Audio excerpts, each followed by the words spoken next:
And the meeting is called to order at 7:03 p.m. All meetings in the Ferndale schools are held in public in compliance with the Open Meetings Act. In this case, it's being held via Zoom by executive order of our governor. Printed documents discussed in tonight's meeting are available to the public upon request, with the exception of any information protected by student or employee privacy rights. Board meeting information is posted on our website at www.ferndaleschools.org. If you do not have internet access and need information, please contact the board offices at 248-586-8652 by Thursday of the week prior to the meeting, and district staff will do their best to work with you.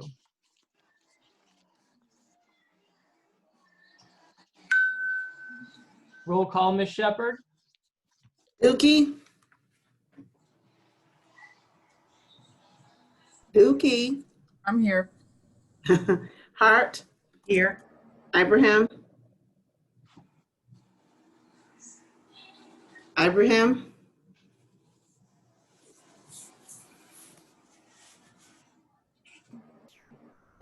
I saw her unless she got thrown I out. see her, but I can't hear her. I don't think she can hear us. Her Mueller. Did she make it yet? Yep, I see her. Just logged in. Natasha. Here. Rodano. Here. President Davison. Here. Thank you. Thank you. Item 1.2, the Pledge of Allegiance. I'll lead the pledge.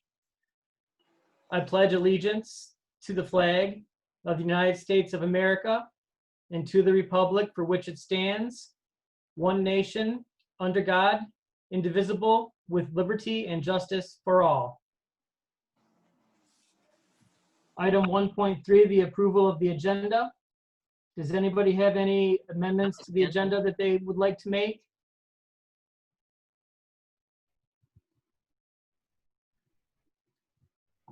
Seeing none, the agenda will be approved as it is, which moves us to point 2, our Ferndale student representatives for the first time in the 2020-2021 school year. So I would like to welcome first Janae Ingram from University High School to address the board.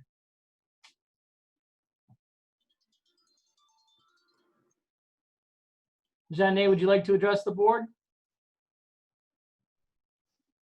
Hello. Hi.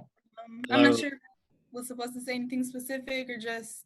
You know, not necessarily, just, you know, this is the first meeting of the year, and ordinarily the student representatives have something to share about what's going on in the schools. We're in extraordinary or unordinary circumstances right now. So, you know, if you'd just like to introduce yourself as we get started for the year and say a little bit about school, anything you'd like to share. Okay, well, yes, my name is Janae Ingram, and I am the 12th grade board representative for University High School.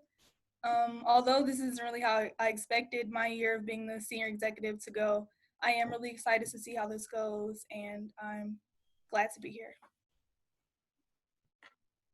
Thank you. Welcome aboard.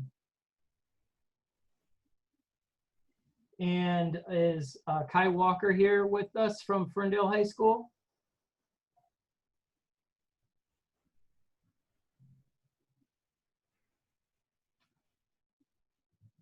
Excuse me, she's traveling back from out of town, so she says she may not make it. All right, very well. I'd also like to recognize that we have Jaslyn Coles with us from University High School. Hello, Jaslyn. Hi. And so, go ahead. My name is Jaslyn Coles. I am the 11th grade representative for University High School. I want to thank you guys for the opportunity, and also this school year, even though we are in uncertain times, I would love to be able to do some new things and bring some changes into UHS and FHS to come together for amazing opportunities. And I'm glad to be here as well. Awesome. We're so excited to have both of you with us this year. And I don't think Jada Davis is here from Ferndale High School, is she? I don't see her. Well, We're excited to get started on this most unusual of school years. Thank you for joining us. That'll move us to item number 3, presentations. 3.1, the enrollment update from Bill Good.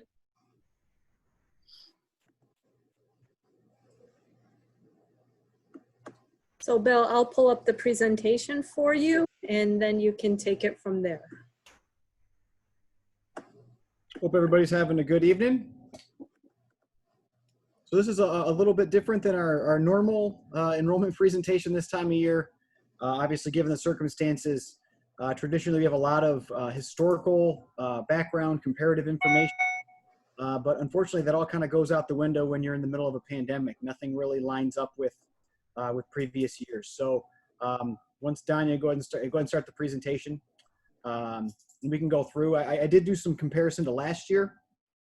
If you remember, last year was our biggest enrollment year, at least since I'd been a part of the district. It was a fantastic year. So having that to benchmark off of this year, I think you can see that we are a little bit behind where we were last year, but that means we're still on a pretty good track, all things considered.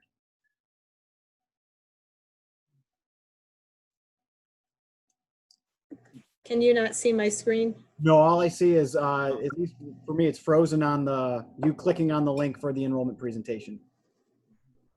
Let me try and do this again.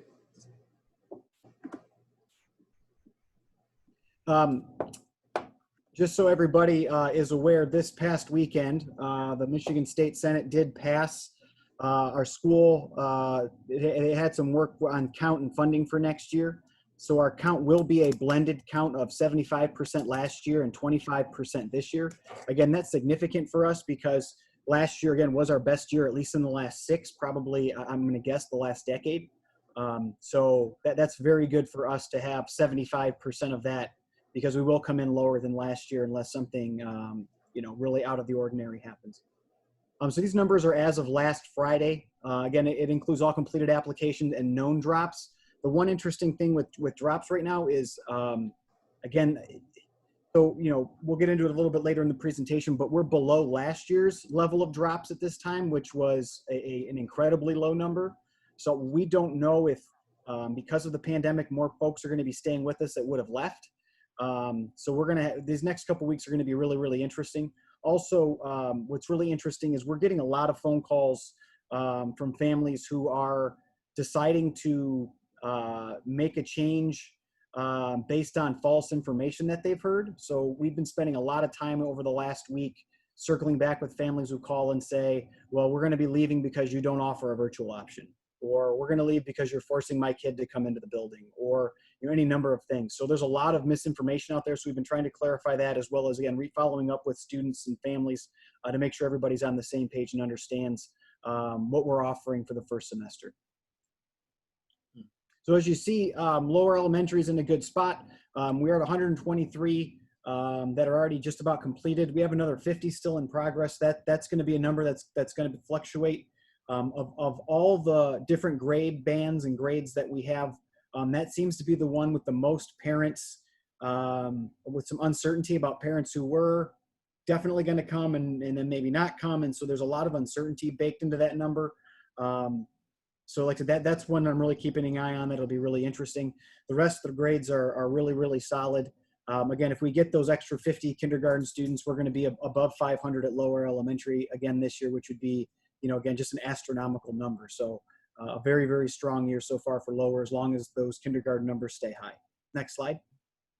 Upper, again, doing really well. 475 is a really good number for them. They were around there to end last year. So for them to stay around that number again would be a really, really strong indicator for them as well. Next slide.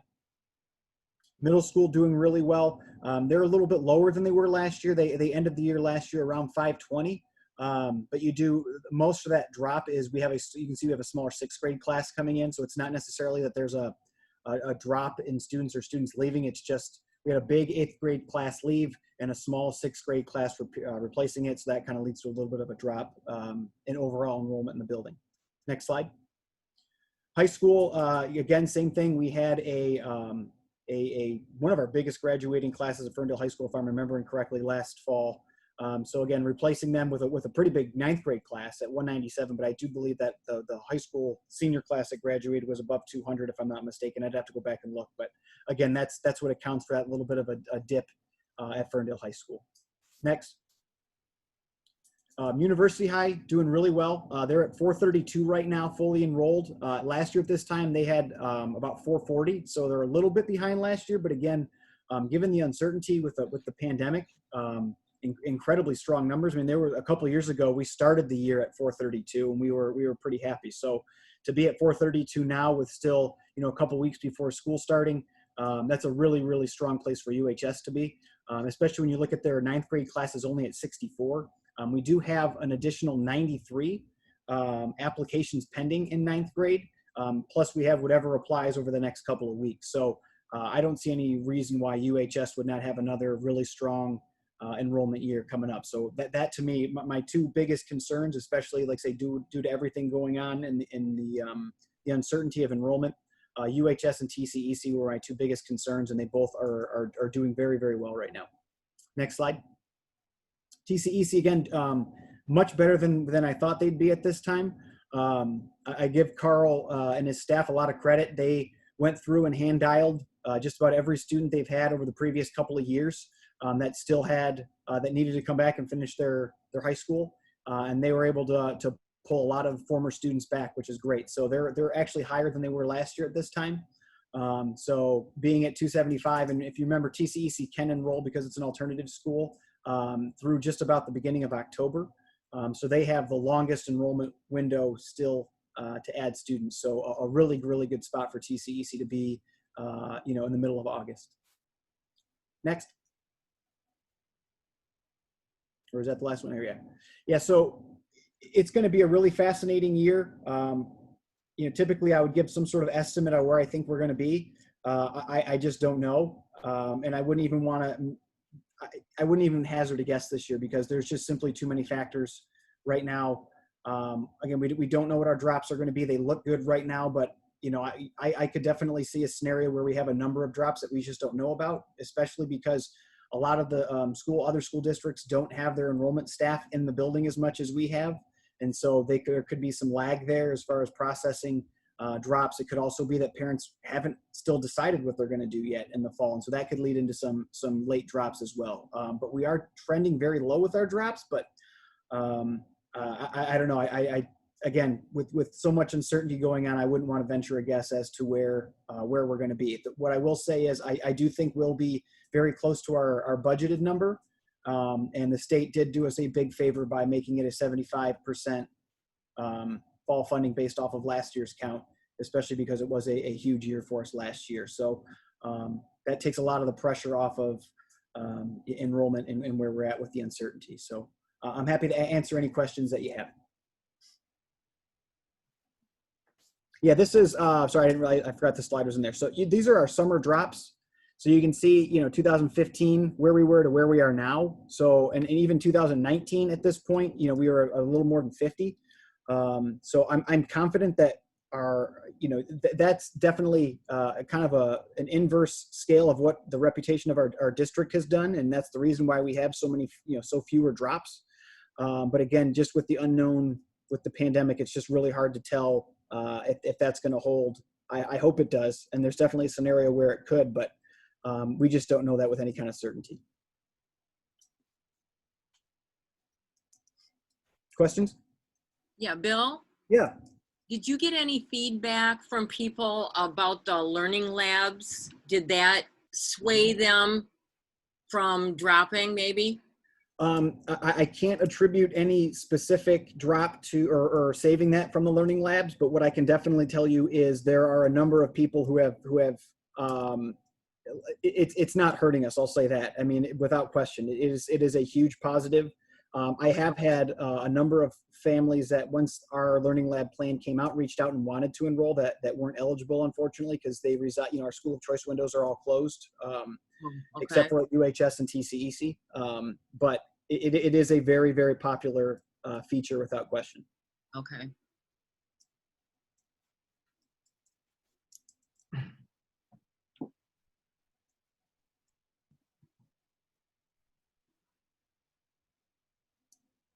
All right, well, thank you, Mr. Good.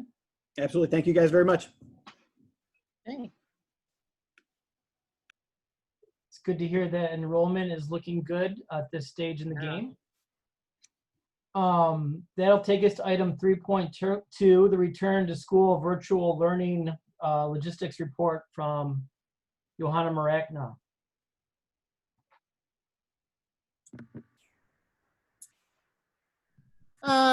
Thank you. Good evening. So for this is just a logistics update on where we are with the plan from the district, and we had some different areas of consideration that we looked at for planning for the implementation of our plan. So these are the areas that we really use to make a logistical map. Our learning labs, how are we going to do virtual instruction? The way that we've always done PD will be different this year. We looked at our non-instructional staff roles and responsibilities and how that would impact our plans. What are we going to do with evaluations this year? What does it look like for testing for our students? How can we use technology to facilitate what our students need? We looked at all of our extracurriculars and then also at pupil accounting. So that's sort of an overview of our logistical map. So then on to our current plan. We created a logistical map, which is this document here. Each one of the parts is linked to whatever that section is, so we'll just go through it. The first part is the learning labs. We have created learning lab hours and days, both for our K-5 labs and for our 6 through 12 labs. Each of those has on the document similar information, including the purpose of those, the hours, how we will staff them, what the transportation will look like, the locations for each one of the labs within the building. All the safety requirements are part of the consideration as well. Our daily schedule for those. And each principal at the building level has additional logistics because our buildings each have a different footprint. But all of those considerations were part of the overall plan. Our secondary, similarly, our secondary support labs each have sort of a unique building plan, but all of them have similar components as well. And we wanted to make sure that when we looked at those learning labs, that we did so through a lens of providing equity, particularly in terms of access for our families. The sign-up process, the exact start date for each building, that is communicated from the principal of each building. But all of the learning labs will be fully up and operational by about the second week of school. As always, during the first couple weeks of school, we spend a lot of time on community building. This year, we're going to spend some time on training, making sure that students know how to get into our platforms, making sure that they know who their teachers are. So as we would in brick and mortar, we're spending a lot of time on community building in the first two weeks of school. And then we'll dive head on into the academic portion like we always would. Our special education, let's see, I skipped over a couple things by mistake. We will have pop-up opportunities. These are going to be voluntary specific offerings. We did consider what kind of legal issues will we have with this, and we accounted for those in our planning. We will have community-wide offerings, and these are all going to go through an approval process, and that approval process is going to be managed through communication. So our teachers will submit their ideas to a form. We will look through the form, approve different pop-up opportunities, and then those pop-up opportunities will be put onto a community-wide calendar so that everyone has access to them. Our special education plans are also part of this. And Natalie, are you on tonight to discuss the special education?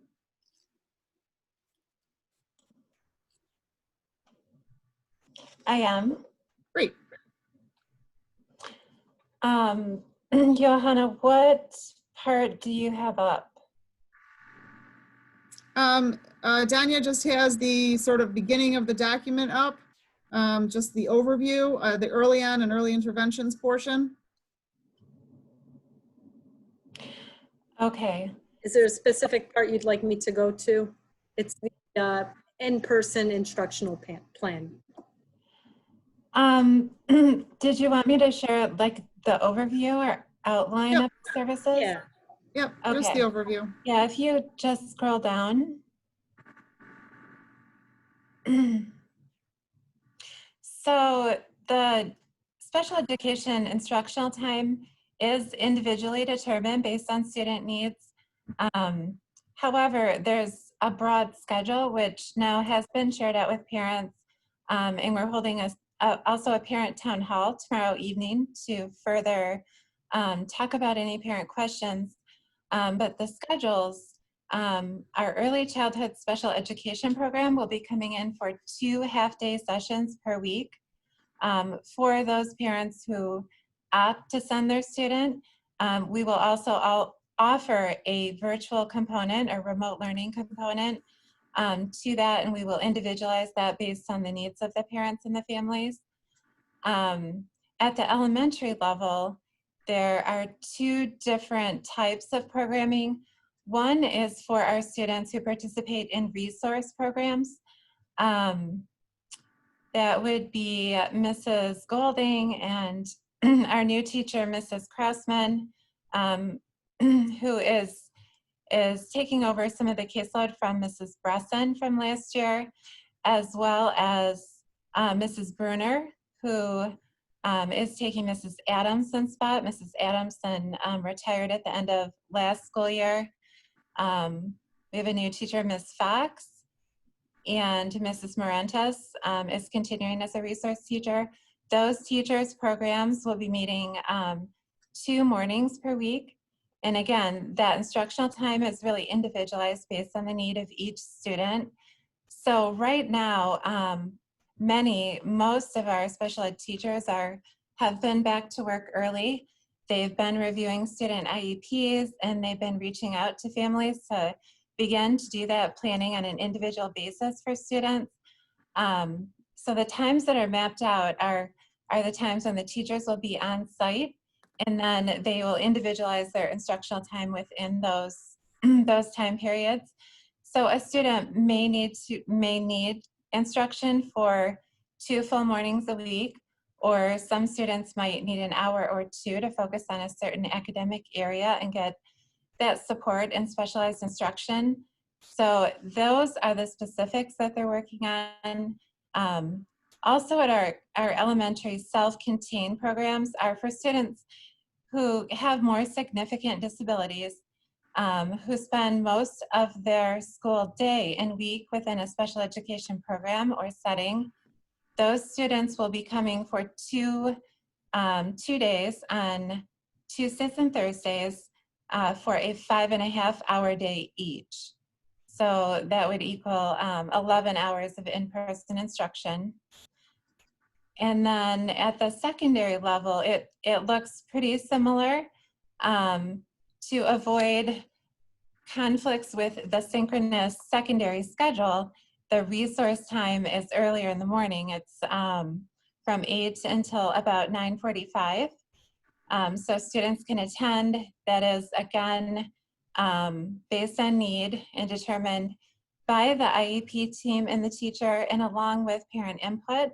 Those plans are individually designed for students' needs, and they're with the special education teachers. So the teachers who normally teach in the programs are the teachers who will be there and working with the students that they know and that will be on their caseloads. And then we have our self-contained programs at the high school also. That's Ms. Plotkin, Mrs. Gerns, and Mr. Collins has the adult transition program. Those 2 will offer 2 5.5-day programs for students who need it and whose parents opt to send them. And for all students across the board, we are still offering out the full virtual learning or remote learning when that's appropriate.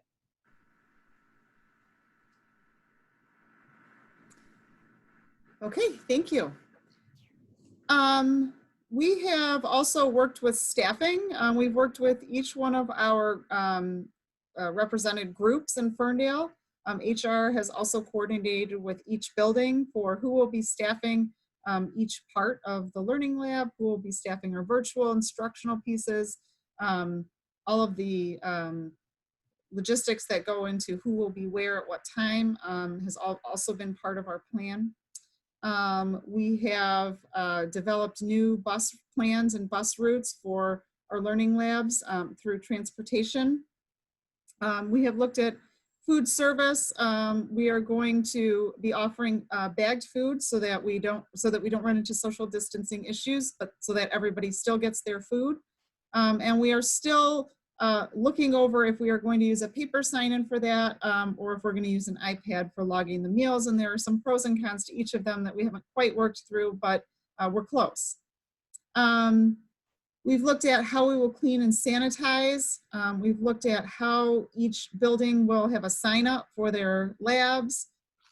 We've looked at the protocols from the Oakland County playbook for how we will handle COVID cases. We do have 3 nurses from Oakland County who will be helping us with contact tracing and protocols. Each building has looked at the protocols for their own building as well and identified a space that will be a COVID isolation room should we suspect that somebody is positive. In terms of our entry protocols, all of our staff will be completing a daily COVID-19 health screener. There are QR codes at all of the entrances for staff to fill out. They're in the offices as well.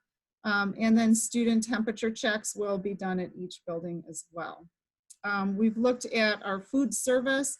We do have plans for each one of the learning labs for students to receive breakfast and lunch. And then we will also continue to have a community pickup point for students who are not in the learning labs but still need food. And this is a draft of the food service plan. There are still a few things that are being developed that are not quite finalized, but they will be within the next week. So we have plans for all of our building levels. FECC, we're just waiting on a finalized schedule for them. All right. We'll keep going. All right, so for our virtual instruction, we really spent a lot of time on the logistics for this because we know that this is how our students are going to move forward. And we wanted to make sure that every one of our students had an opportunity to do so to their fullest potential. In order to do that, first we just started with some of the basics, which were how are we going to schedule kids? How are we going to move kids eventually back into a brick and mortar format? We developed some schedules based around having some synchronous or together time on the screen and some asynchronous or time where the student and the teacher are not on the screen together, but the student is assigned other work that they may do on or off the screen. So this is an example of one of our schedules. This is the K through 5 elementary synchronous schedule. We really tried to keep some of the essence of Ferndale in those schedules. So you'll see things like morning meetings, which are so important to our elementary kids, are still part of our programming. We still will have students able to participate in their specials or their essentials classes. There is time for students to be in small groups and in whole groups. We still have recess built in for students. Sometimes that's just a reminder for parents to let their kids go outside and play for a little bit, or for kids to say, oh, it's my recess time. So we really think that there's a robust program in place for elementary kids with this schedule. And then at the secondary level, similarly, we have a schedule built. Part of our considerations logistically for the secondary schedule was, how does this work for students who are dual enrolled in CASA? How does this work for our students who are in our ACE program? And how does this work for our students who are in our OSTC program? So all of those times were part of the consideration when creating this schedule. And we've made it so that there are no overlaps so that students can participate in any of those partner programs that we participate with. And similarly to our elementary kids, teachers will be online 3 to 3.5 hours a day in communication with the kids face-to-face online. And then we also have office hours for our students and parents to ask questions, to get individual help, etc. So this is in line with guidance and research that we looked at for appropriate screen time for each brain development level. All right. So we've also looked at how do we train our staff. We have a staff training schedule that has been available to staff where they can be trained on our Canvas and Accelerate platforms. We also have some synchronous time built in for staff on one of our district provided professional development days. We have staff Q&A sessions. And then as soon as we have our logins from our provider, we are going to immediately post opportunities for Zoom trainings with the community, so for parents and for our students as well. We expect to have those logins soon. Tom Mays has been working diligently, and there's been progress every day. We have looked at and evaluated all of the resources and subscriptions digitally that we own or that we've purchased in the district. Those are available for teachers at various levels, and they cover different things. How do you get to this? What's your login? Making sure that all of the staff will be able to link those within their Canvas platform. And that's been shared with staff as well.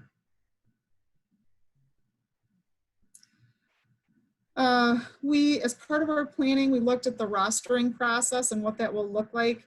Normally we roster students in MyStar, and we will continue to roster students in our MyStar, but we also will have a secondary rostering process where they will be put into our virtual learning platform.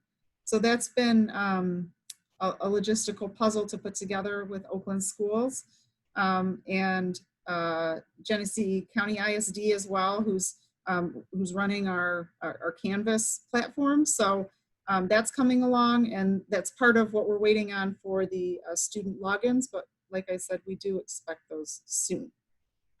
In terms of grading, in the spring, the grading policies were a hold harmless policy.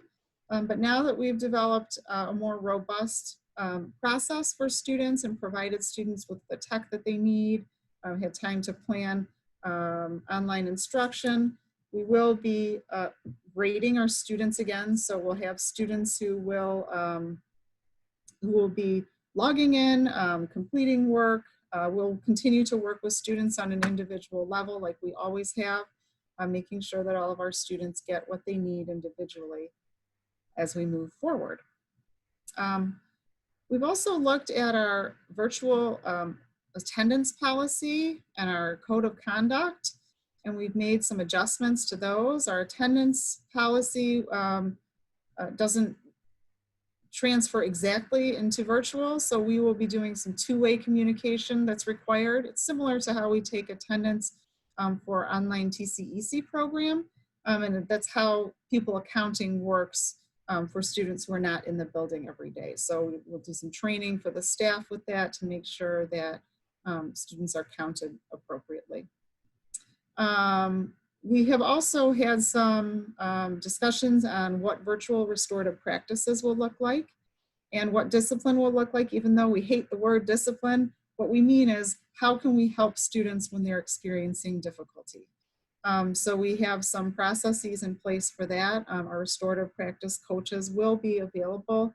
They will be staffing the learning labs, but they will also be available virtually to help students. We are going to also be screening our 3rd through 12th graders for trauma caused by COVID-19. It is optional, but we do know that families have experienced significant loss because of COVID-19.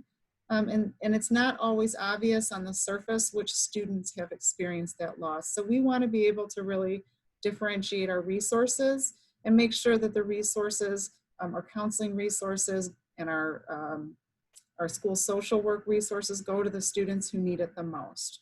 So that's one of our ways that we'll be able to do that. We've looked at how to distribute tech. We've looked at what do we do about electives that may not be in the LMS. And we have plans for those. Teacher access to the buildings. We've looked at all of our partner programs, how we will complete EDPs, and those educational plans that we need, the educational development plans. We will have to do that virtually this year, which is different than how we've normally done it, but we do have a plan in place for that. And then we still know that students, even though they may be attending virtually, still may have a food service need. So we've planned for that as well. So this is going to be a really different year for staff development. One of the staff professional development, one of the things that staff professional development has always kind of centered on is being together and learning together. And part of that has always been being together physically. So similarly to school, it's a big change for the staff. But I think we have great plans in place and people are excited and we have wonderful participation for presenters. Our principal meetings are all scheduled. We have, once we're back in buildings, we'll actually be going from building to hold those to build a sense of community. Let our leaders see how other buildings are functioning and running, and we'll be doing environmental scans. Unfortunately, we're virtual right now, so we can't do that, but hopefully come second semester, we will be able to implement the environmental scan portion of the principal meetings.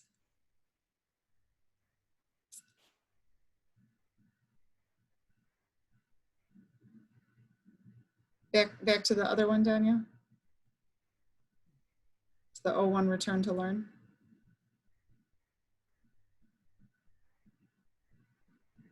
I'm sorry, I'm having trouble when I'm trying to share and then see. Oh yeah, okay, I gotcha. I'm in the wrong one. Thank you. So we're going to be running all of our professional learning communities, PLCs, those will all be virtual this year. And then our DPPD, which we have three, which is district provided professional development. We have three all FEA days at the beginning. One of them is all staff. And for this year, we built a website for that. The website, nope, it's the next one down.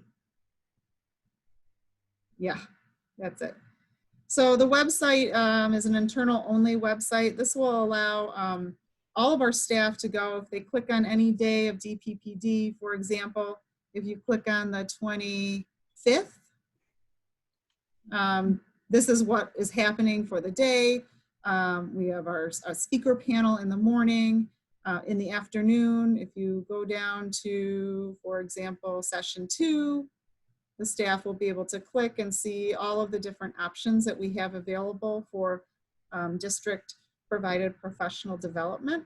So we have several sessions with 14 or 15 choice, 15 choices per session. If you click on the 26th, for example, August 26th at the top, yep. Staff will be able to navigate for this day. They'll be able to see exactly where they're supposed to go, how they're supposed to sign in, when they have lunch, what the different trainings are throughout the day.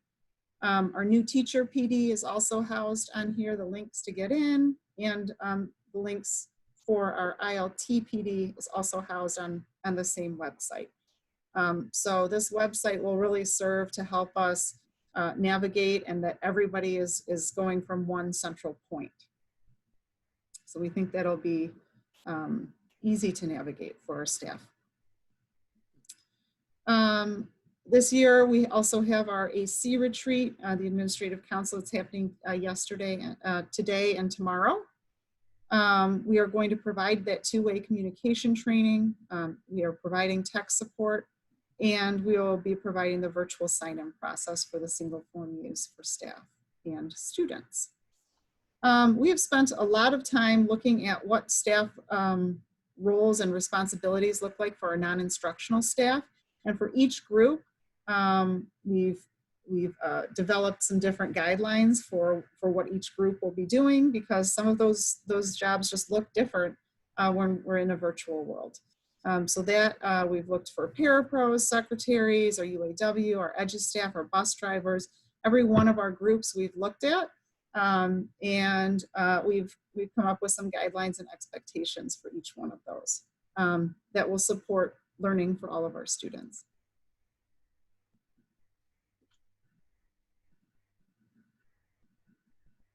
Okay. The next page is about evaluations. Right now, evaluations for teachers have not been waived. So we do have plans for what we will be doing for evaluations. We've created all of the maps in our evaluation tool.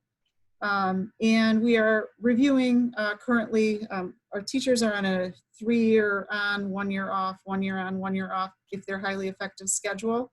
So we are reviewing legally what that means with the 1 year off that everyone had from 2019, 2020. So we'll have more guidance on that soon. Finally, testing. NWEA does have some guidance documents that we're looking at for how we can look at getting some baseline data for our kids when they come in the fall. And we are still waiting on College Board and MDE for what will happen for our seniors who missed their spring testing, and also for our juniors who need to test. So we're still waiting on guidance for that. In terms of our data teams process that looks at all of our data, that will be virtual this year. That's staff run, so we feel confident that a virtual platform will work for that. Technology, we've sent out a request form for any student who needs tech. We have a helpline. We had pickups. The pickups actually started today.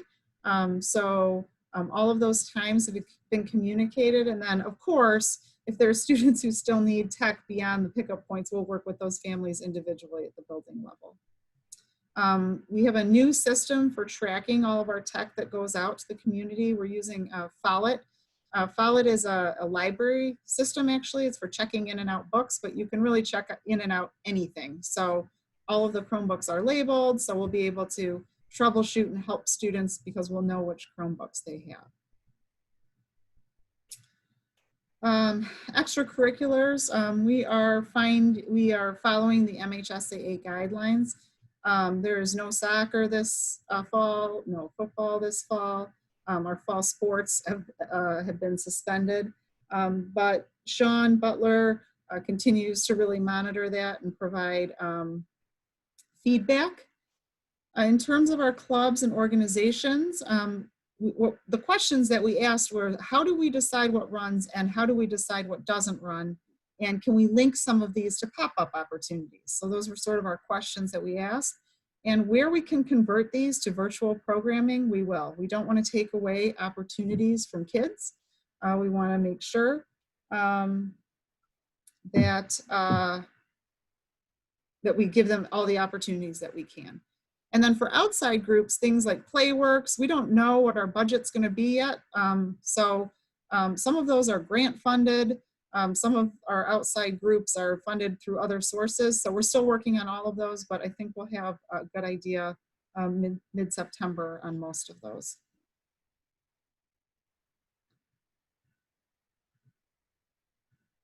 And then for pupil accounting, there's going to be a two-way communication requirement. Ashley Taylor will be providing training on that for all of our staff. And there will also be some secretary training on one of our district-provided professional development sessions on August 25th so that we can make sure that we're properly accounting for all of our students. And that's the end of the document. So that's kind of where we're at with logistics planning. A few loose ends, but not many. Are there any questions from the board?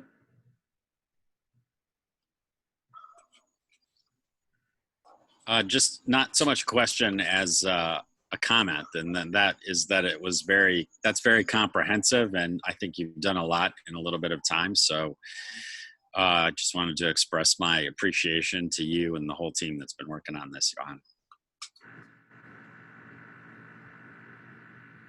Yeah, we're excited. It's gonna work. I just want to second that, and I love the teachers PD thing that you have set up where the teachers can go and check out. That is magical. I'll just third. Thank you very much. It was a lot of work in there and very comprehensive, and it was easy to follow. So thank you much. I have some teacher friends from other schools that would die to have that kind of detail. Are you going to have that in a booklet form? The professional development website? No, what you just presented to us. Oh, well, that is a Google Doc, and it's actually set up so that it has a table of contents. So you can just click on any of the table of contents, and it like takes you to the section. But if anyone wanted it printed out, we can easily do that. Okay, so if I take it to my teacher friends from other districts and then they all sigh really big, then they can apply to work in Ferndale, because that's where you get this. I'm feeling with Anna, I think that we could probably publish this as like the example of what to do. Of how you do it, yeah. Yeah. Nice job. So I just want to echo everyone's sentiment. Great work. Very simplistic for a complex problem. And I also do this work, and I can tell you you're a lot further than where we are at work. So great job.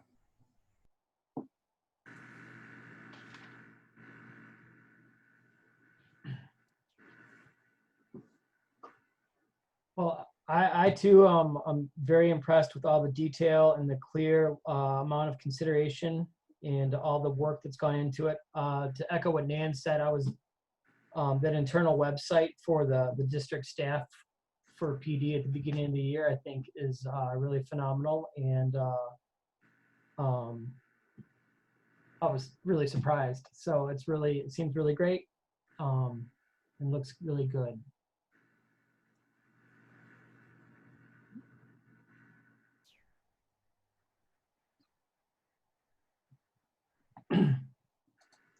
That will take us to item number 4, public comment. This is the time for public participation in the meeting. The Board of Education intends for the public to have many opportunities to address the board and administration of their school district. These include email, phone calls, face-to-face meetings, community gatherings in better times, public hearings and public meetings. We welcome individual and group input into the important issues that confront our schools.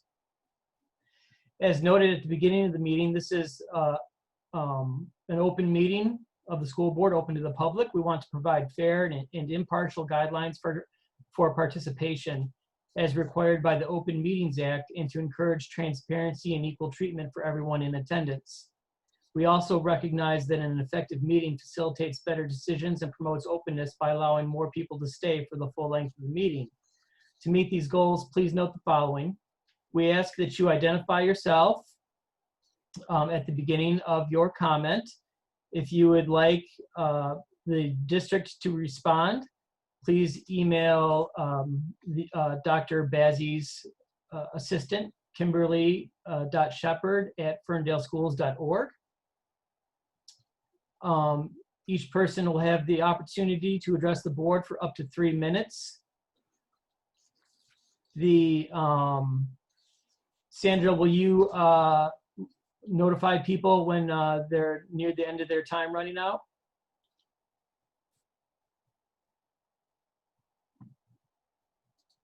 Yes. Thank you. This period of public comment is for both non-agenda items as well as issues that are on the agenda. Public comments will close at the end of this part of the agenda. In the event that public comments are going to run over 30 minutes, it will be the rest of the public comment will be temporarily postponed, and the rest of and added to the end of the meeting for people that did not get the chance to speak. Complaints about staff should be made outside of board meetings and should follow the applicable board policy. Please contact the superintendent's office if you have any questions regarding this. The board cannot respond to complaints about employees in public. This is meant to promote fairness to the staff person and the complainant. And finally, the Ferndale Public Schools community acts with great civility toward one another, so please help us to maintain that tradition during public comment. So if you'd like to comment, please unmute yourself and introduce yourself, and we'll take turns.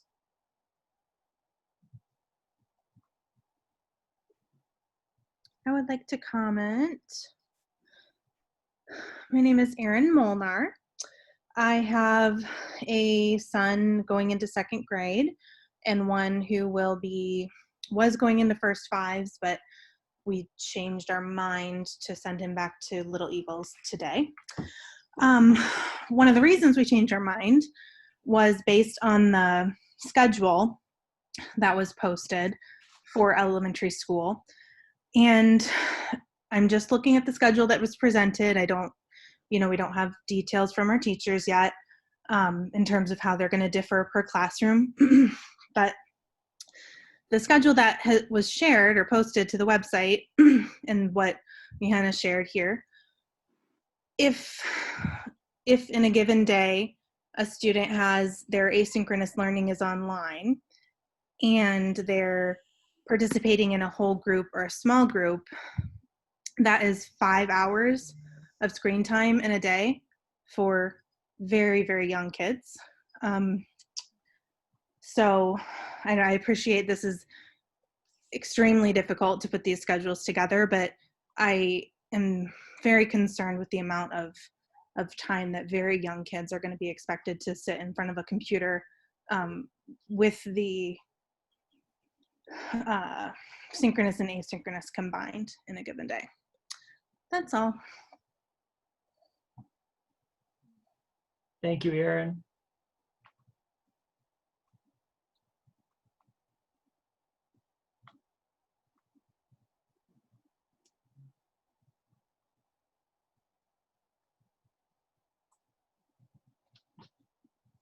Hi, my name is Jasmine Coles, and I'll have an inquiry concerning the learning labs. So as far as us doing learning labs, does that have to be consistent throughout the first semester? Or can we go back to virtual learning as well? So this is a public comment. We will address your questions. We just have to respond outside of public comment. We will certainly engage with you after the meeting Okay. by email, Jaslyn. All right.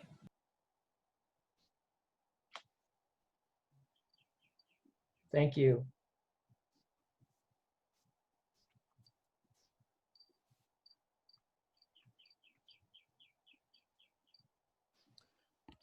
I also have a concern about the schedule because I received the schedule for the Montessori and we're not even sure if we're going to stay in the Montessori for several reasons. But then when you look at these schedules, there's a lot of different things. I know I teach online myself and work at home during the day. Some people are having to find and pay extra for educators. That's kind of like where we're at as parents, so we can continue our schedule, because that looks like my work schedule, I'll be honest. My work schedule is I teach about 4 to 5 classes a day.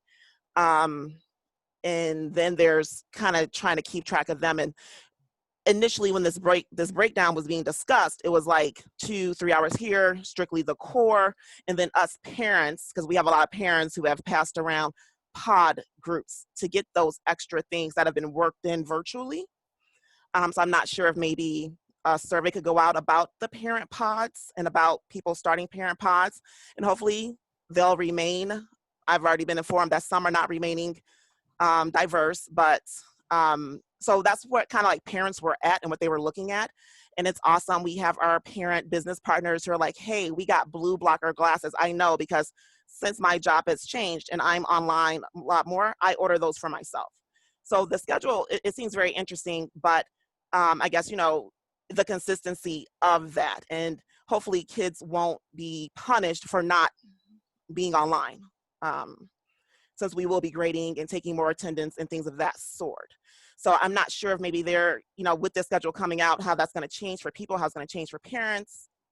But it seems I think just from when the initial talk, it was much different. We're happy that it was going to mimic actual learning, but the back-to-back screen time is a bit much. It was concerning to me.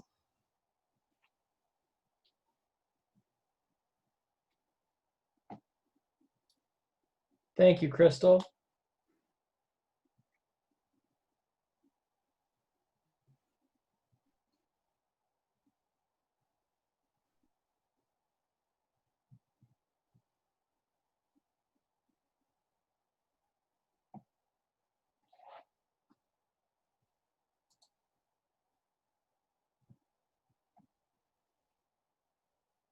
Are there other people attending the meeting that would like to publicly comment? Yes, I would like to say something. My name is Rebecca Clark. I have an incoming freshman and a 7th grader in the district. I also work in the district at FECC. I was just going to comment on the extracurricular topic that was touched on briefly as far as MHSAA guidelines. I'm not sure the transparency or the direction that you guys have been told, but as of now, MHSAA has only postponed football to the spring, so everything else is go, green light, and that might change coming out on the 20th with maybe indoor volleyball and possibly soccer, but as far as I know, cross country and tennis are low risk and will probably continue throughout the fall. I just didn't know if you guys knew that, because you claimed that you were following MHSAA guidelines, but the only thing that's been postponed is football. And I'm just fearing that if we try to postpone our fall sports to the spring, there's not going to be anybody to play because they will all continue playing in the fall. And that is it. Thank you. Thank you, Rebecca.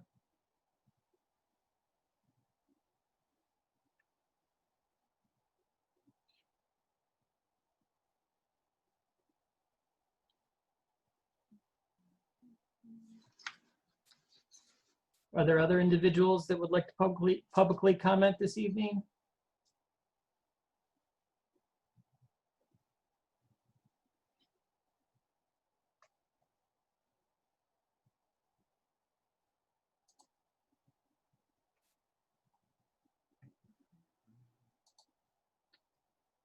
All right, we're going to close public comment. Thank you all. And we're going to move to the consent agenda for tonight's meeting. Item 5.1, the request to approve minutes of the regular meeting from June 15th, 2020. Item 5.2, the request to approve minutes of the special meeting from June 23rd, 2020. Item 5.3, the request to approve minutes of the special meeting from July 16th, 2020.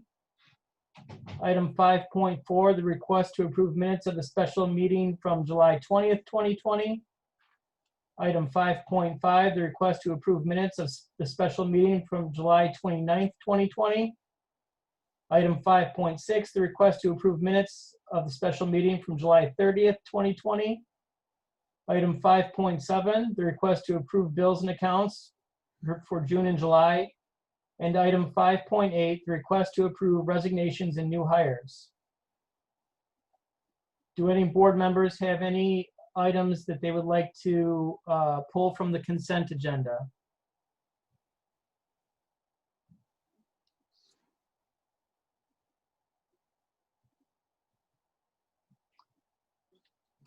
Is there a motion to approve the consent agenda? I move. Moved by Anna. I can second. And seconded by Jen. Roll call, Ms. Shepherd. Dookie, Yes. Hart, Yes. Ibrahim, Yes. Kermuller, Yes. Latash, Yes. O'Donnell, Yes. President Davison. Yes. Thank you. Thank you. With 7 yes votes, the consent agenda is approved, which moves us to section 6, the action agenda items for the night. Item 6.1, the request to approve the University High School Assistant Principal recommendation. Julie Patterson. I'm going to hand this over to Mr. David Gardner, the principal at University High School, to make the formal recommendation to the Board of Education. Good evening again, everyone. I am honored and happy to present Julie Patterson for approval before the board this evening. Julie is one of the original founders of University High School. When I was still a teacher, we were neighbors across the hall from one another way back when we, when we were just starting out. So we've grown together in this district and at UHS, and wonderful educational mind, a great compliment to my style. She's ready to hit the ground running. She's very committed to UHS. Greatest coach in UHS history. I always like to throw that in. We used to always love watching her, me and my wife. She really got into basketball because of Julie Patterson. And just great for our kids and our families. And I'm honored to present Julie Patterson as the next assistant principal of University High School.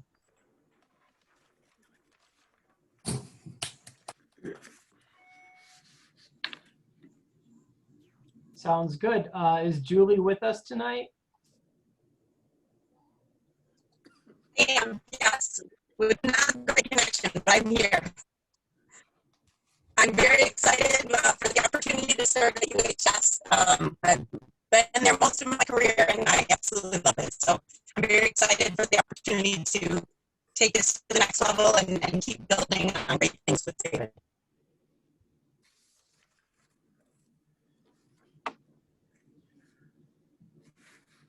Well, congratulations, Ms. Patterson.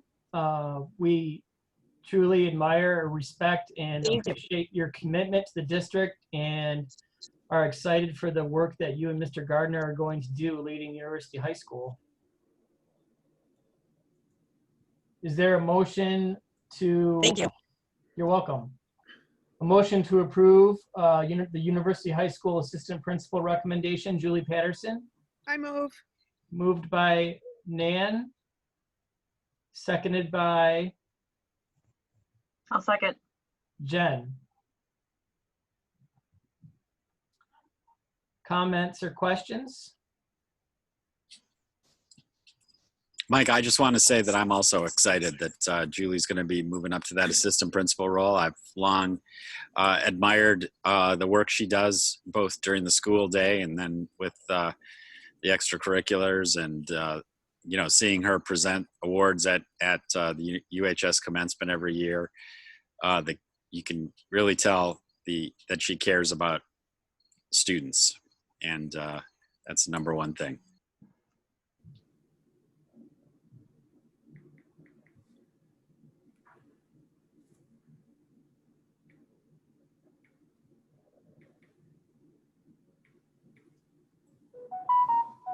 All right, roll call, Ms. Shepherd. Hart, Yes. Ibrahim, Yes. Kermuller, Yes. Latash, Yes. O'Donnell, Yes. Dookie, Yes. President Davison. Yes. Thank you. Thank you. With 7 yes votes, Julie Patterson is approved as the assistant principal for University High School. Congratulations. Yay. And that moves us to agenda Thank you. item. Very excited.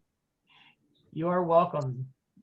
We are excited for the district as well, in University High School. 6.2, the approval of the 2020-2021 regular board meeting dates. I am going to pull up those dates for you. The meetings right now are still planned to be virtual. The governor's executive order does end September 14th. So in terms of allowing school districts to operate virtually, I'm pretty sure that that will be extended, but on this, we've just put, assuming that that does expire, but virtual or in person, that's dictated by what we place on the agenda, meeting the timing of the Open Meetings Act. So basically you see it follows the third Monday rule. The only time that we deviate from that is on December 14th, because this year the 21st will actually be winter break. So it would land on that Monday of the first day of break. So we've you know, Kim and I, in doing the planning, pulled that up to the 14th to make sure that we don't interfere with vacation time. Any questions about any of the proposed dates?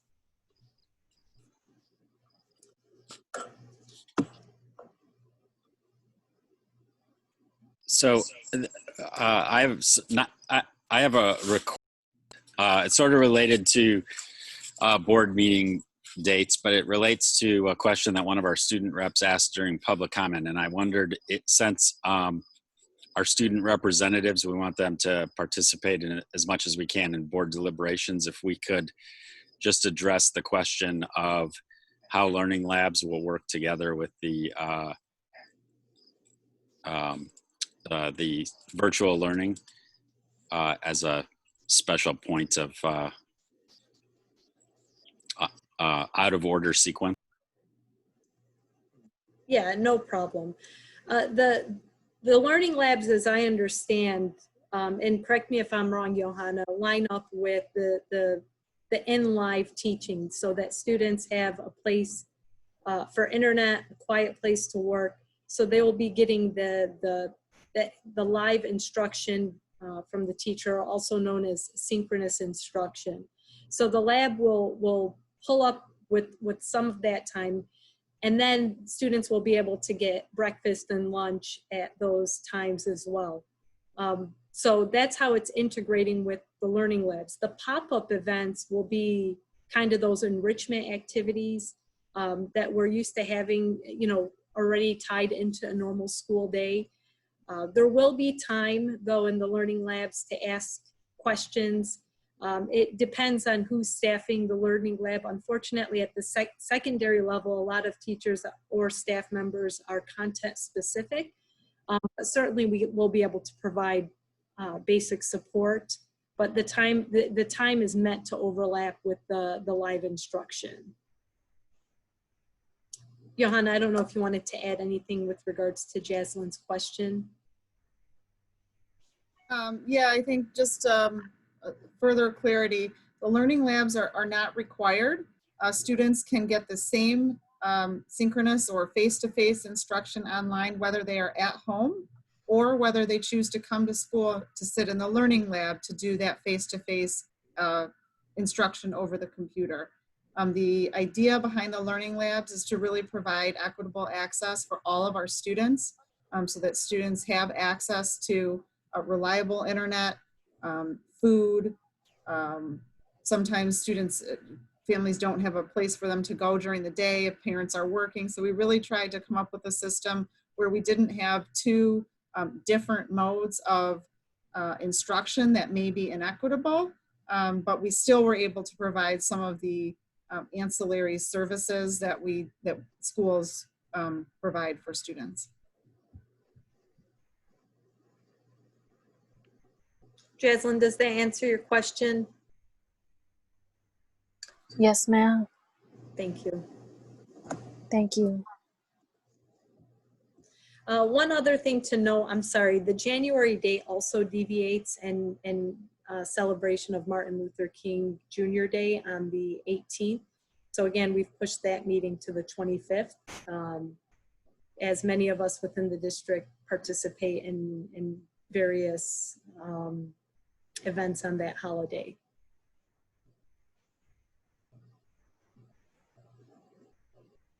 All right, is there a motion to approve the 2020-2021 regular board meeting dates?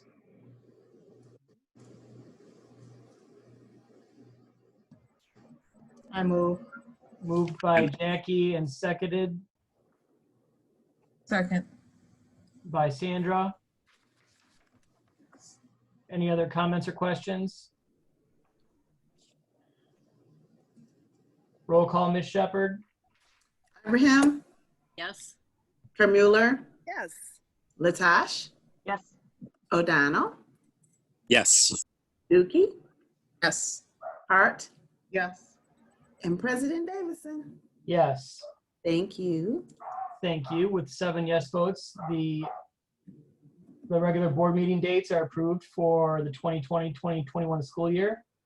Item 6.3, the approval of the Special Education Parent Advisory Committee appointments. Natalie, we'll hand it off. Just to share a little background, this request is to appoint an Oakland Schools Special Education Parent Advisory Committee, PAC, representative for Ferndale schools.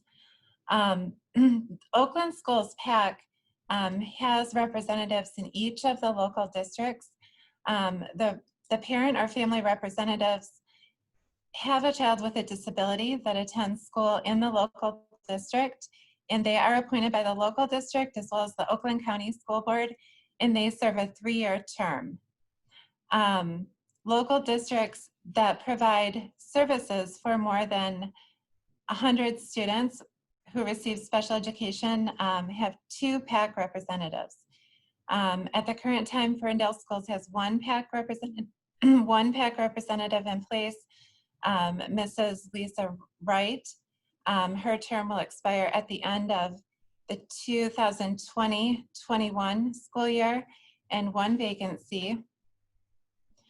The PAC representatives are very important.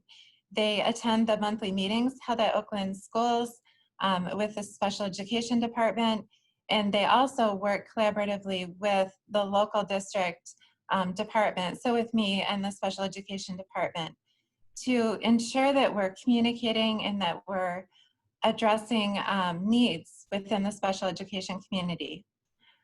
So PAC reps have several important functions. They share information and ideas with the local school community. They participate in the development and give input to the county-wide special education plan. They work to provide families increased opportunities to be informed of special education information and processes. They facilitate ways to mentor and support parents and families that are involved in special education. They work to encourage strong partnerships between families and the school district. They work collaboratively with the special education director and department to identify and prioritize what the needs are in that local community. And they work to ensure that the information gets out about PAC and about other issues in special education that the school community and parents need to be aware of. The recommendation of the district is to appoint Ms. Trina Toko as our PAC representative. Ms. Toko is a parent of 2 elementary age children, one who attends upper and one who attends lower. She has been actively involved in the district in a number of different ways. She's participated in the district diversity committee. She's been an active member of the special education parent group meetings that started last spring. I know she regularly attends board meetings. As a parent of children with special needs herself, Ms. Toko is very sensitive to and well aware of the challenges that other parents may experience. And in my time that I've known her, I've seen that she has taken the initiative to reach out and to connect with other parents of students with disabilities to ensure that their voices are heard and that they have the information and support that they need. Ms. Toko has been an active advocate, not only for her own children, but I really have seen her advocate in so many ways for students with special needs and their parents across the district. I think that through her many efforts, Ms. Toko has demonstrated her commitment to working collaboratively to advance priorities such as equity,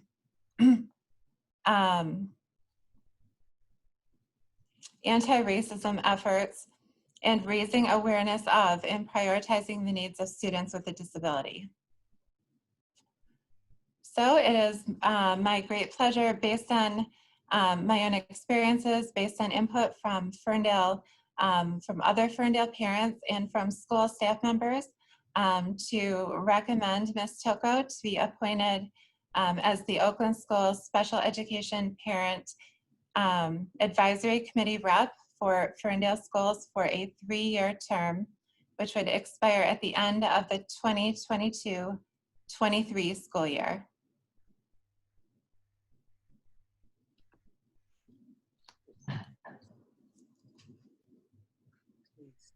Is there a I would like to move that forward. I think she is a fantastic advocate.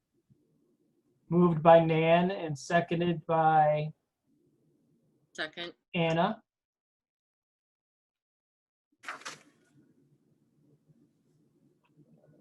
Comments or questions? Is she here tonight on the meeting? No. I just looked through all the names and I didn't see her name okay. down there.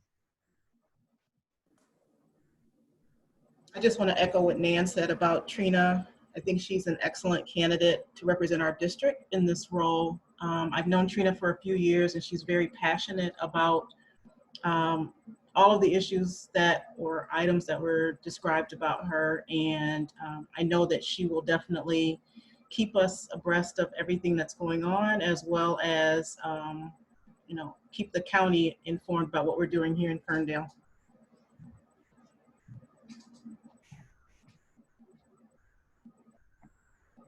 I too have had the pleasure of having some conversations with Trina, and know that she is dedicated and passionate, not just about her own kids, but about all of our kids. And I'm sure she'll extend that to Oakland County as well. So, and also thank you to Ms. Wright for continuing in her role.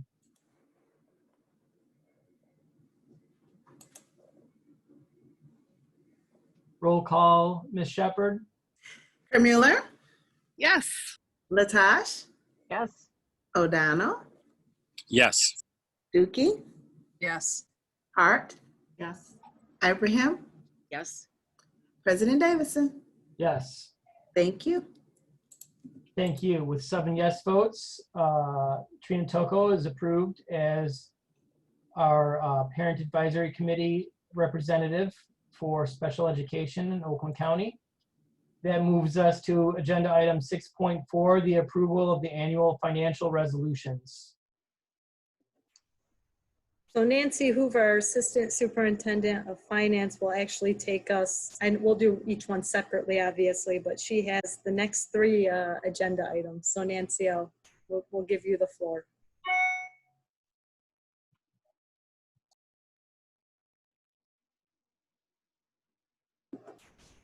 Unless we lost Nancy. In that case, I'll do it. Hello, I'm back. Oh, there you are. All right. Thank goodness. So this is our annual financial resolutions. We do this every year in August. The first one is the approval to designate depositories for school district funds. There is no change in this list from last year. So we are asking that the board approve these depositories.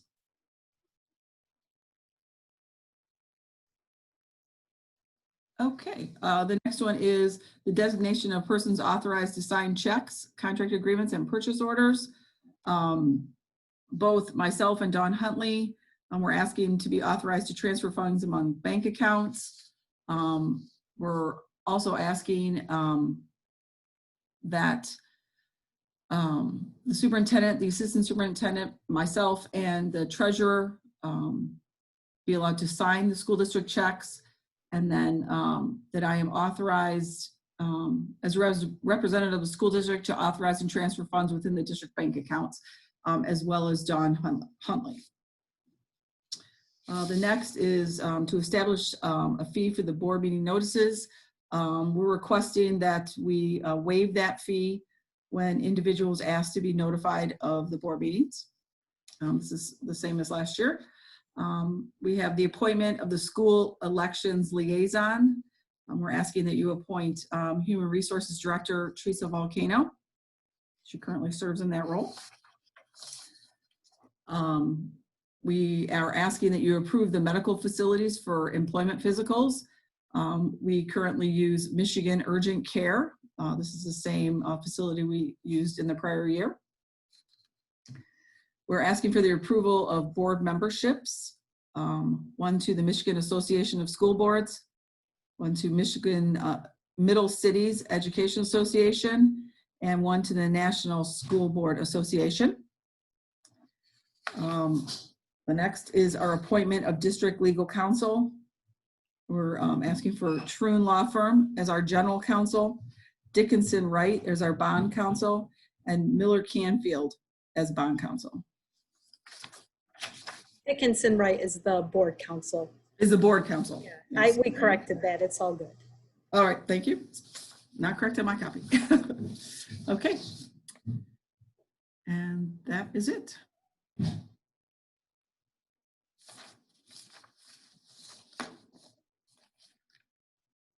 Is there a motion to approve the annual financial resolutions?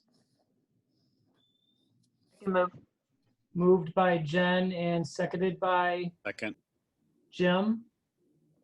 Any questions or discussion? Does Sandra have to personally take checks down to the bank? No, that's, sorry. That would, Treasurer for this year. Sandra's It's Jennifer. Sure, I'm home all the time now. Not a problem.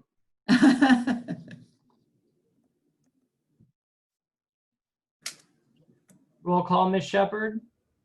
Latash, Yes. O'Donnell, Yes. Dookie, yes. Hart, Yes. Ibrahim, Yes. Kermuller, Yes. President Davison. Yes. Thank you. Thank you. With 7 yes votes, the annual financial resolutions are approved. That brings us to item 6.5, the approval of the school bond loan fund resolution.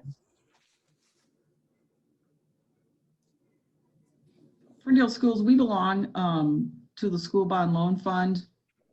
We borrow money so that we can maintain 7 mills in our tax levy to pay for our debt. So this allows us, by belonging to this and borrowing money from this allows us to maintain a level millage rate for our families in the district. This resolution comes every year. This is the annual application. Last year, actually, for the first time, we actually made a payment back on this debt. But because of our 2020 bond, we again are in the position to borrow money to help maintain that 7 mills. So we are asking that you approve this application to borrow from the school bond loan fund.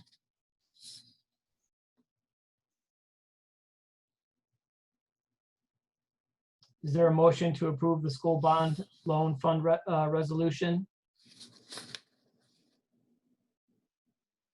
I move. Moved by Jackie,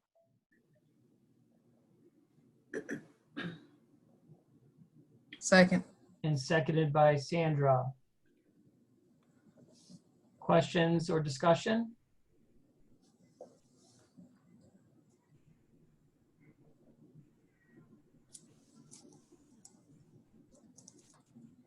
Roll call, Ms. Shepherd. O'Donnell, Sorry, yes. no problem. Dookie, Yes. Hart, Yes. Ibrahim, Yes. Kermuller, Yes. Latash, Yes. President Davison. Yes. Thank you. Thank you. With 7 yes votes, the approval of the school bond loan resolution it's approved. Item 6.6, the resolution to approve the 2020-2021 student school activity fund. There is a GASB pronouncement, and GASB stands for Governmental Accounting Standards Board. It's one of the rules with which we are required to account for our money in governmental accounting. There was a new pronouncement that came out requiring us to change the way we account for student activity funds. I actually brought this before the board last year and you approved it, but because of COVID, we were giving a stay of execution, so to speak, and we did not have to implement this in the 1920 year. So back in June, we basically reversed this resolution. And so now I'm asking, since we now will have to implement this GASB, this change in accounting in the 2021 fiscal year, I'm asking that you approve this resolution to establish a budget for the student school activity fund.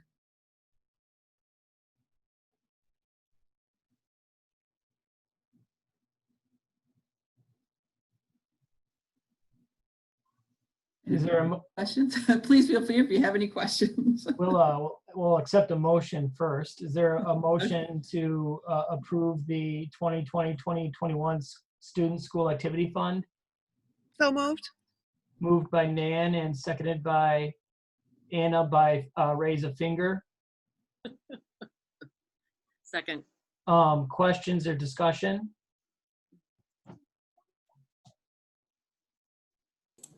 I guess I just have one comment. I really appreciate the fact that Nancy is on top of it and made sure to undo it so that way she could do it and use it properly at a time that is appropriate. So she's always on top of it, and I really appreciate how hard she works at staying abreast of everything.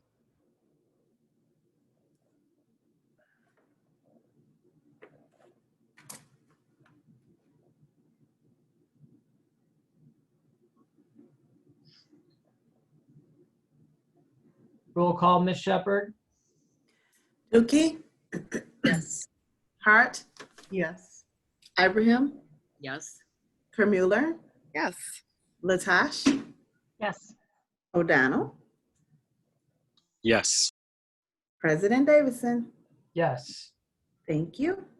Thank you. With 7 yes votes, the resolution for the 2020-2021 Student School Activity Fund is approved, which brings us to item 6.7, the request to approve the second read of Neola policy of from the February, March, May 2020 updates.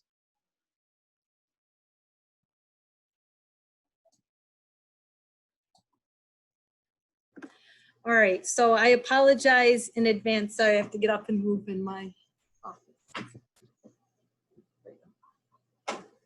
I apologize for having this on the agenda, but this update's been available since March, and we pushed it back from the last meeting. I'm going to go over some of the updates that are in this policy update. Obviously, we covered the difficult one in the Title IX update in the last meeting, and we're able to get that approved, which that one was the one that had time limit. This one is more a matter of fact, keeping up with changes in state and federal law. So a lot of the updates you're gonna see here don't really have options. For example, some things relate to the exemption change, where as an exempt employee, the threshold was $23,660, and now that threshold is going to be $35,568. Same thing with things as it relates, to white collar employees and what positions are referred to as exempt and non-exempt, which we keep careful track of within the district. There's some reminders about FMLA, the Polygraph Protection Act, the Fair Labor Standards, and things of that nature. The policy updates are going to be specifically around curriculum development, homebound instruction, and those are as a result of changes to the pupil accounting manual that then have to be updated. The pupil accounting manual gets adjusted every year, and then our policy has to match up to those accounting guidelines. Talks about reproductive health and family planning. Unfortunately, that's the policy that we don't like. This is more of a clerical error to that, and they're just fixing that in this update. Some basic things around the definition of threatening behavior, controlled substance and alcohol policy as it relates to random drug testing for people who hold the CDL within the district. There's some updates around attendance, and again, those are to match up with the pupil accounting manual. And there's a new policy on the care of students with chronic health conditions. So that's a new policy that we'll go over. Electronic records, again, basic stuff, school calendar, and we'll go through all of this, but this is kind of the overview: school safety, transportation, student abuse and neglect. So those were the policy that were impacted. Obviously, the administrative guidelines, whatever we decide in policy, we mirror those within the administrative guidelines. So jumping right into the policy, as you know with Neola, and again for those who are on for this part, the fun of Neola, this is background, and I'm gonna go to the actual policy update. So for example, this is policy 2210 as it relates to curriculum development. So only where you see a dash on the side indicates any changes. So everything else is as is within the policy. The only change is curriculum development approved course. So all they did was adjust the title for that header. And so that's why we have a check next to it. It's not really optional. Where the parentheses are listed are more of things that are optional. So as we go through this, if the board has any questions, I'm gonna go through, just interrupt me because it's not really long, but there's quite a few pages. Just, say pause for 1 second, and I'll certainly pause after there's anything that I feel could warrant questions, but feel free to jump in at any time. So as you can see on this page, there's no changes. There's no check there's no line on the side. So here, this is all additional language, but again, it's not optional. It discusses approved courses. The board shall adopt a list of individual courses that have been approved and offered by the district. So those are our course requirement guides. And then basically anytime we have a new course, those go through a course request process and then are presented to the board.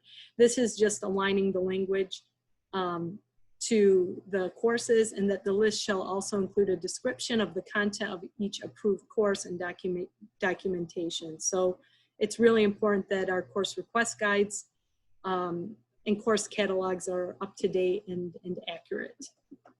And again, this is as a result of the updates to the pupil accounting manual. Any questions on this update? Dr. Bazzi, I think you just might mention for the public, you're referencing that it's not optional. If you could just take a second to explain that. Yes. So when things in Neola have a dash on the side and there's no language where it says option above it, or there's no bracket or parenthesis, it means that it's not optional language. It means that based on their legal department, they're stating that this language is needed in order to be compliant with the law. And so if you look here where it says the board encourages, where it is feasible in the best interest of the district, participation in programs of educational research. We tend to call that sometimes educational jargon, in the sense of it's like this, some might consider this fluff, so it's not tied to law or required. So then you can elect to include this in your policy or not. But again, this language hasn't changed because the policy is the policy. It's the parts that have the line to the left that show an update. So we really don't look at anything that doesn't have the line, because then things stay as is. Thank you. Yeah, nope, good point. Thank you. All right, so moving along. Oh, okay.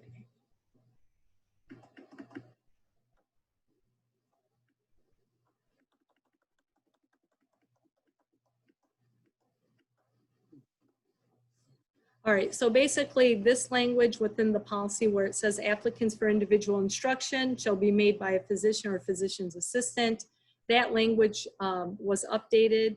And again, that's for homebound instruction. In order to get a seat time waiver, you have to have this type of documentation. We currently do not select these options in our current policy. And so we select, I'm sorry, A, B, and C. We do not currently select option D. So again, all this is doing is it's adding, instead of physician, it's adding physician or physician assistant. So again, nothing structurally different in the policy, but just verbiage changes.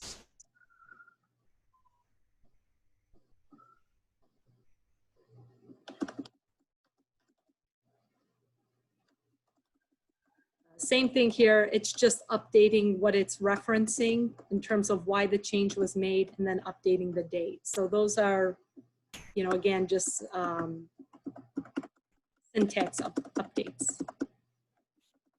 All right, this one is the reproductive health one.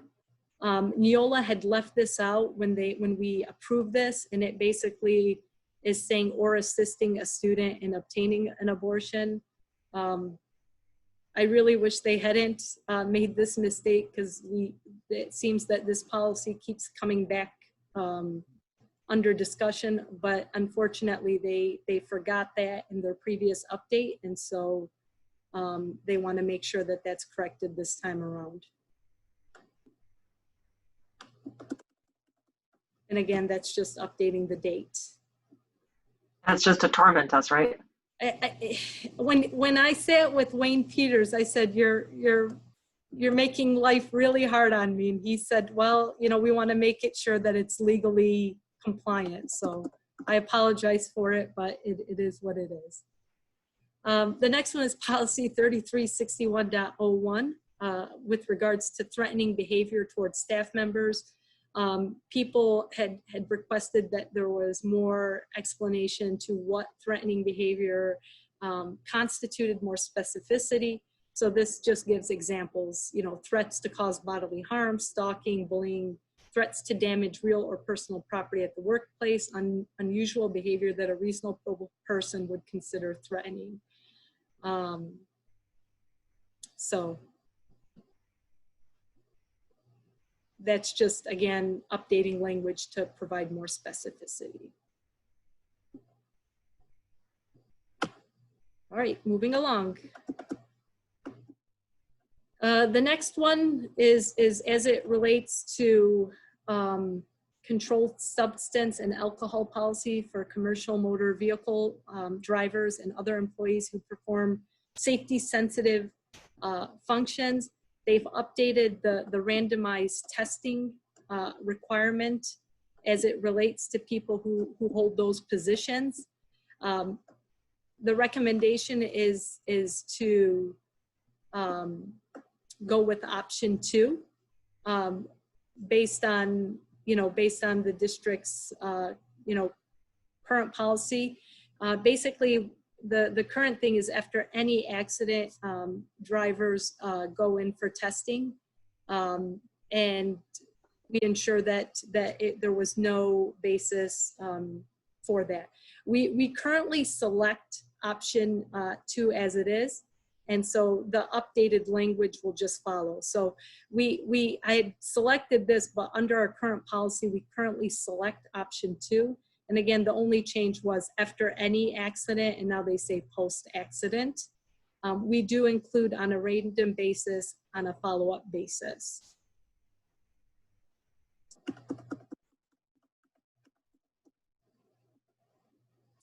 This paragraph was added in this policy update. Again, not optional requirement,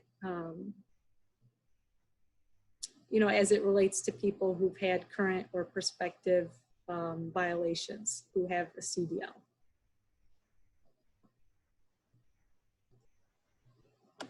All right. This one, the only thing is any staff member who refuses to submit a test shall immediately be prohibited from performing or continuing to perform safety sensitive functions. So that refers to if you know, somebody gets in an accident or there's suspicion and we ask them to be tested and they refuse, then we have to put them on hold until further investigation is completed.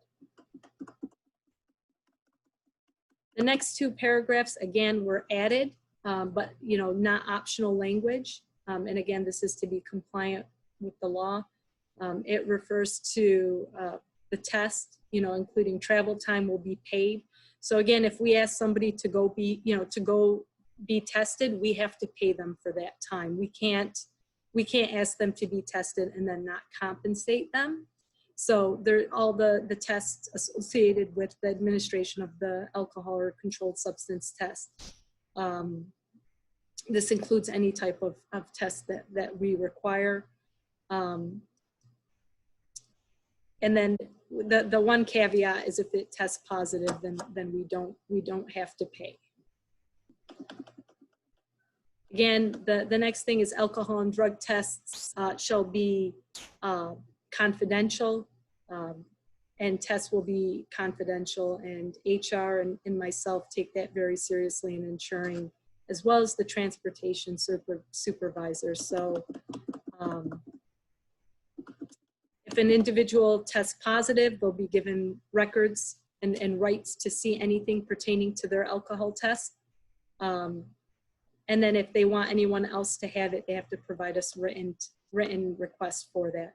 Again, the next two things, again, are required changes. All tests shall be conducted in terms of federal guidelines, and the program shall be under the direction of the superintendent. Any questions? I know, fun stuff.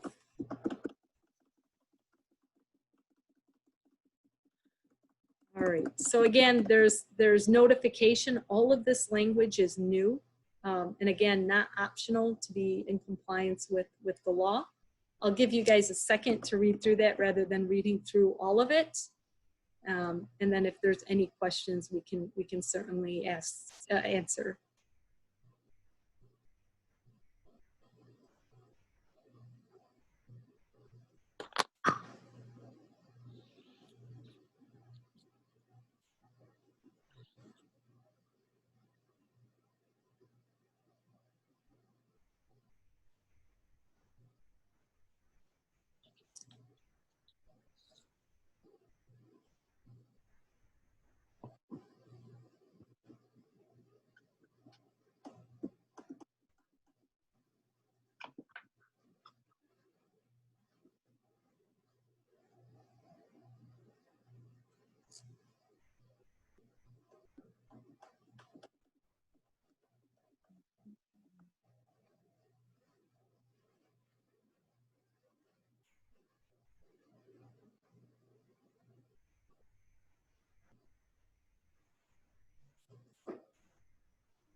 Any questions on this? None for me.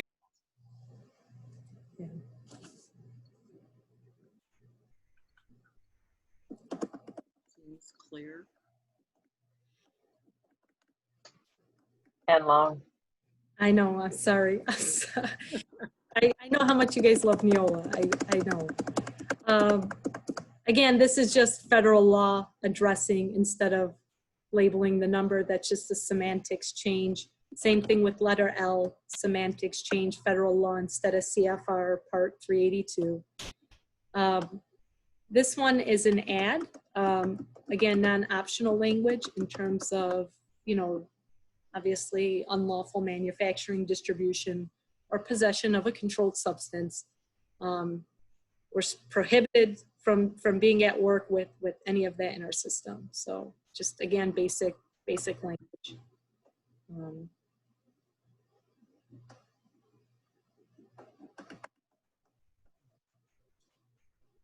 Again, this is just timing of when they're able to return to work.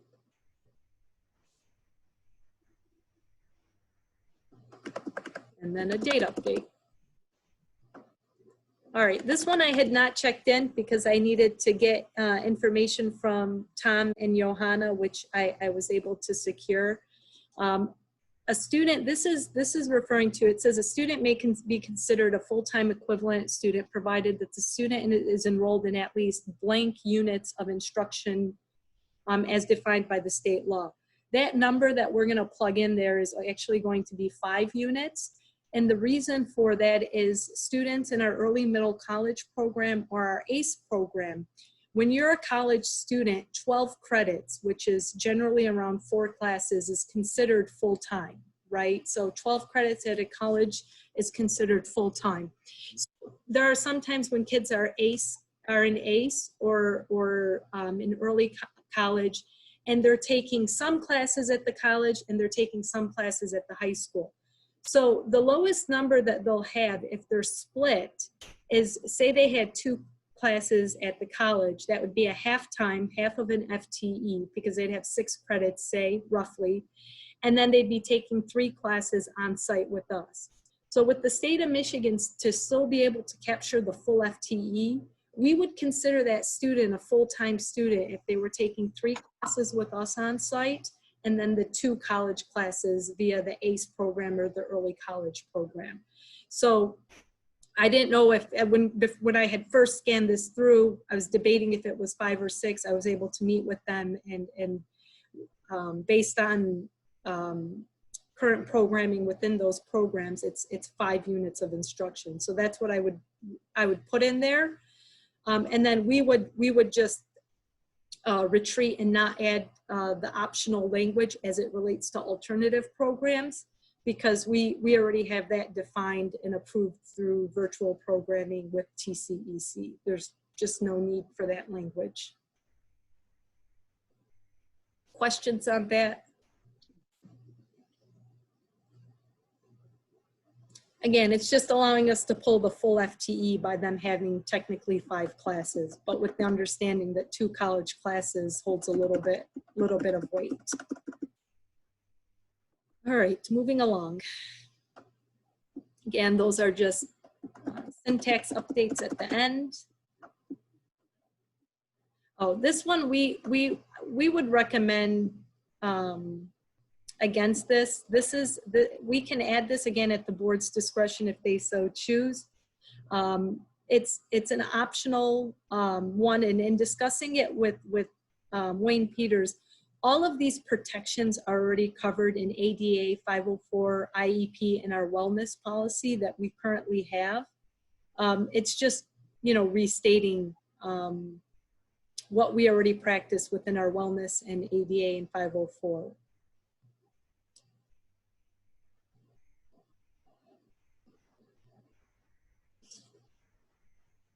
I'll go down so you can see it.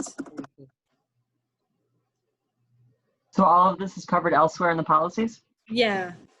Like we already are peanut allergy free, elementary and FECC level. We already provide accommodations due to health conditions, chronic health, any health condition actually, not just chronic ones. And then a lot of the language in this policy is optional anyways. They're covered in those areas that I outlined. I don't know. My opinion on this is always to err on the side of just doing what we do in Ferndale and having our own policies. And if we can say no to this, to say no to it. I'd rather have us rely on and do what's right for our community in our own way.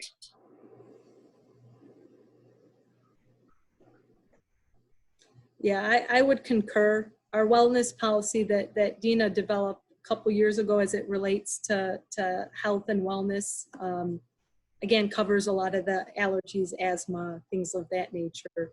And then any student, obviously, that has other chronic illnesses are served and covered under ADA 504 IEP and wellness.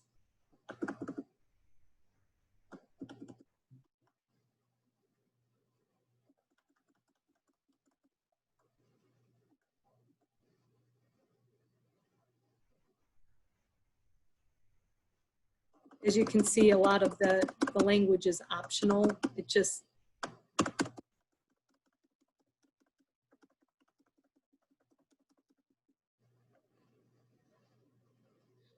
questions, thoughts on this?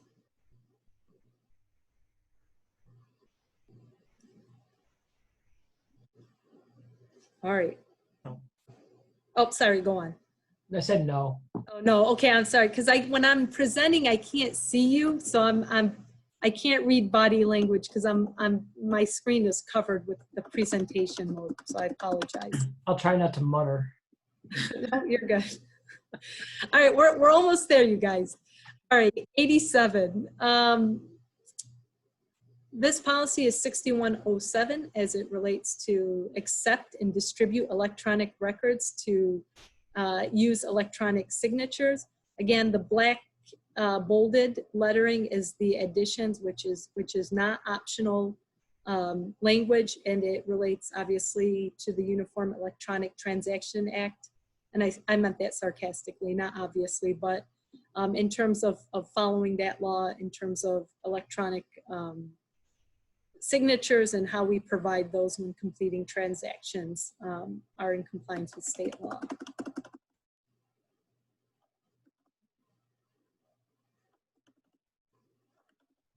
All right, policy 8210 refers to the school calendar.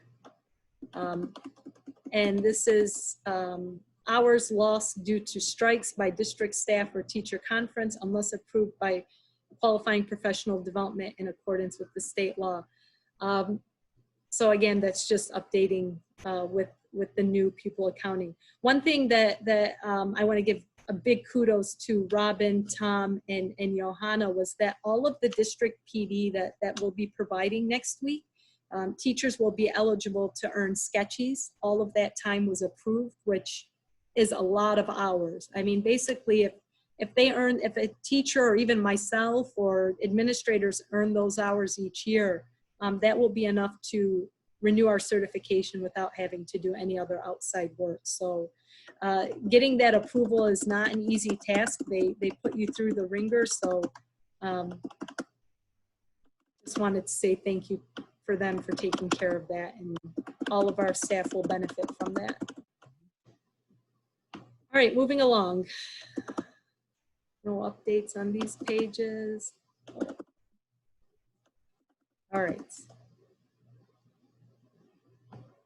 All right. So this is, we have to post this to the website. This is one of those policies that you're not gonna like. Usually what happens is we would submit a report to the state superintendent in terms of incidents of crime occurring at the school, which is a good thing. We wanna report those, be able to track the data. Well, now instead of having to post or send that to the state superintendent, we have to post those incidents to our website. And that's dictated by, again, legislators who thought that that would be a good idea. Questions on that? Are we keeping a running list of legislation that we can't stand that we can hopefully submit to a new body in January? Yes. Rhetorical question. Yeah. Well, we have two today, so my list is started, I promise. Right. Okay. It's similar to what they just passed today in terms of the return to school legislation, that boards have to recertify the plan every month. Again, the purpose of that is to provide, you know, instead of just understanding that the plan is through a certain time, it's to create discourse at every board meeting. So again, there's been a lot of that lately, unfortunately, but it is what it is. Diane, this posting of this stuff, it's just like posting a fire drill, right? Though you're just posting a number, right? Yes. Like Ferndale High School and 1. Correct. You are, Okay. yes. Yeah, it's not as bad. You're right. All right, so Neola 2020, we're almost there. Okay, we're getting there. 8462, student abuse and neglect. So again, this part is part that we have to include. It's really, this is like an odd one. The name of the buildings around the state call it one thing, and the name of the MDHHS is another thing. And so they're just updating the name. So Family Independence Agency versus MDHHS. All right, so again, this talks about the reporting. All of our teachers will be going through mandatory reporting training at the start of the school year. And that's something we do yearly as well. So again, this change is more of the name change, and then this added part about oral report, telephone report, in-person, written report, and things of that nature. So Diane, you said all of your teachers, or all of your staff? No, I wanted all of staff. I apologize, because at the building meetings, everyone is included to attend those. Yeah, there's, Johanna brought that up today at our AC retreat about, you know, if a student comes to a specific staff member and reports something, that individual has to make the report. Now we can help them, they, you know, if they're nervous, but they have to make the report if the student came to them. It's not that you go to an administrator and you say, you make the report. That's why I asked that. Yeah. That's yeah. why I asked the question, because I Yeah. know that some support staff assume that if they pass that information on, then it's no longer their issue. But I know that that's not the case. So that's why I asked you, was it just teachers or was it all staff? Yeah, you're absolutely right. All right. This one is optional. We just don't feel, obviously the purpose of this is good. We don't want to add this in policy. The board authorized the superintendent to develop a protocol that addresses the prevention of sexual abuse of children and all of this. Again, our reproductive health and sex education needs an overhaul. And that's on Johanna's maybe second semester, year 2 of deliverables, because in every district I work for, that's one thing that it always needs to be updated. It's always something that tends to be lacking or to be outdated. So that is on our to-do list, and that will include obviously the education to recognize signs of sexual abuse, and then to have that's appropriate education at, age appropriate education for each of those things. So it will be included. It's optional language, and I don't know necessarily that we want to put it in policy.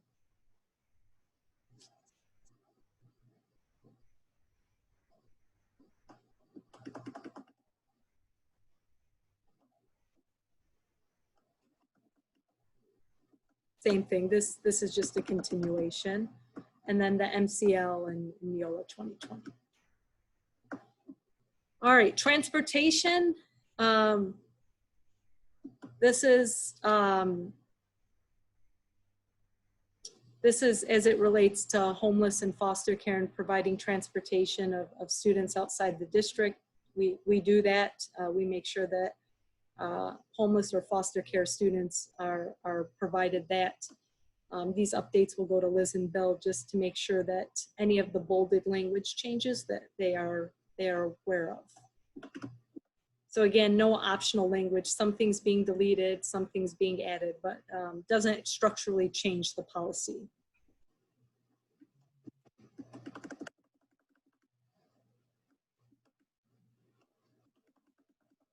And then this goes to more detail in terms of what constitutes homelessness. and how the homeless liaison will partner to make sure that there's transportation.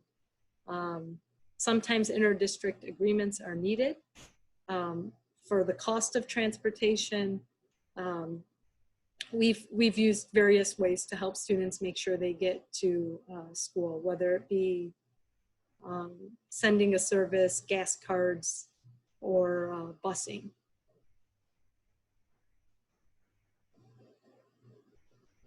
So again, all of this is required language, and just, you know, to ensure that foster care and homeless students are provided transportation.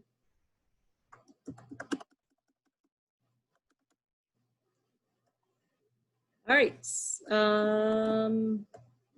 This is a special update as it relates to COVID-19. And there's one policy, 8450. All right.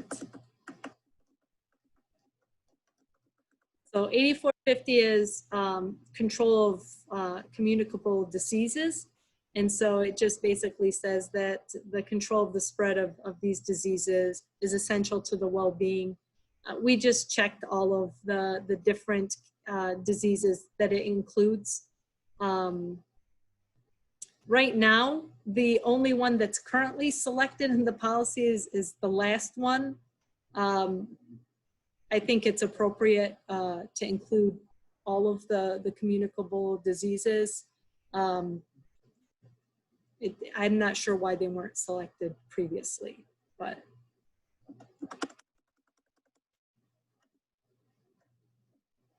All right, so just letting the board know that this is already included in policy, and this is 2020. It's something they really just wanted us to review due to COVID. There's not really any suggested change. The only suggested change was recommending to add these.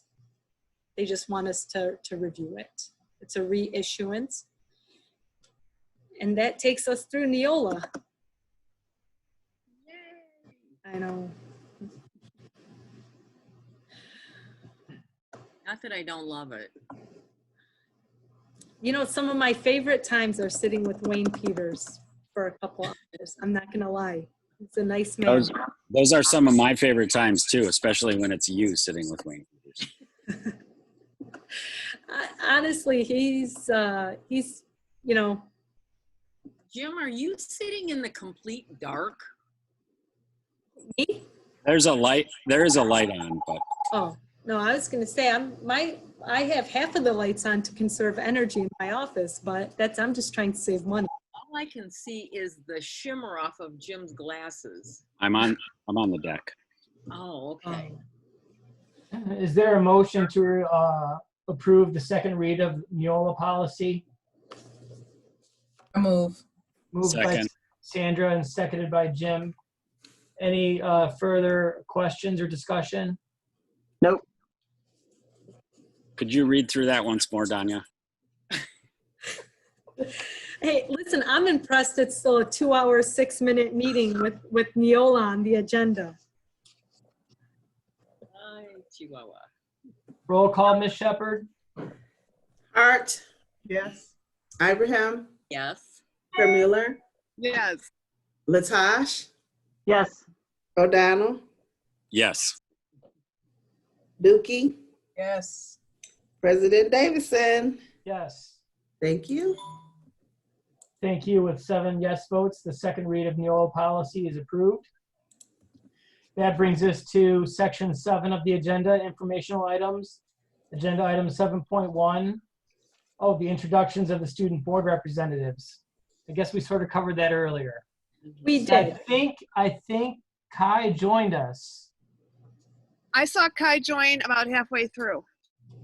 Is she still here? Hello, I'm here. Hi. Hello, Kai. Would you like to take a moment to introduce yourself? Hello, my name is Kai Walker, and I am the current senior representative of Ferndale High School on the board. Can you guys hear me? Yeah. Yeah, yeah. Okay. So We can hear you. welcome, and we're happy to have you with us. And, each month, as you're aware, we will, give you the opportunity to share with us your experience and what's happening at the high school. Okay. Thank you for joining us. Mike, I just wanted to say one thing quickly. Our two new representatives this year, Jada Davis and Jaslyn Coles, we look forward to working with them, as well as Janae and Kai. We hope that what we want from our student representatives is we want you to come to us directly when you have ideas, thoughts. Board members will be reaching out to you throughout the school year, as well as myself. We want to connect with you. We want to understand how we can make Ferndale schools better. We want your ideas. You are innovative, you are smart, and we want to take advantage of that, and we want to learn from you and grow. So your experiences, your perspective is going to be valued over this year. And so you know how to find my email. I know how to find you. Even though we're in a virtual setting, we look forward to working with all four of you this year. And thank you for all you do to make Ferndale Public Schools a wonderful place. Thank you. Your kind words are greatly appreciated.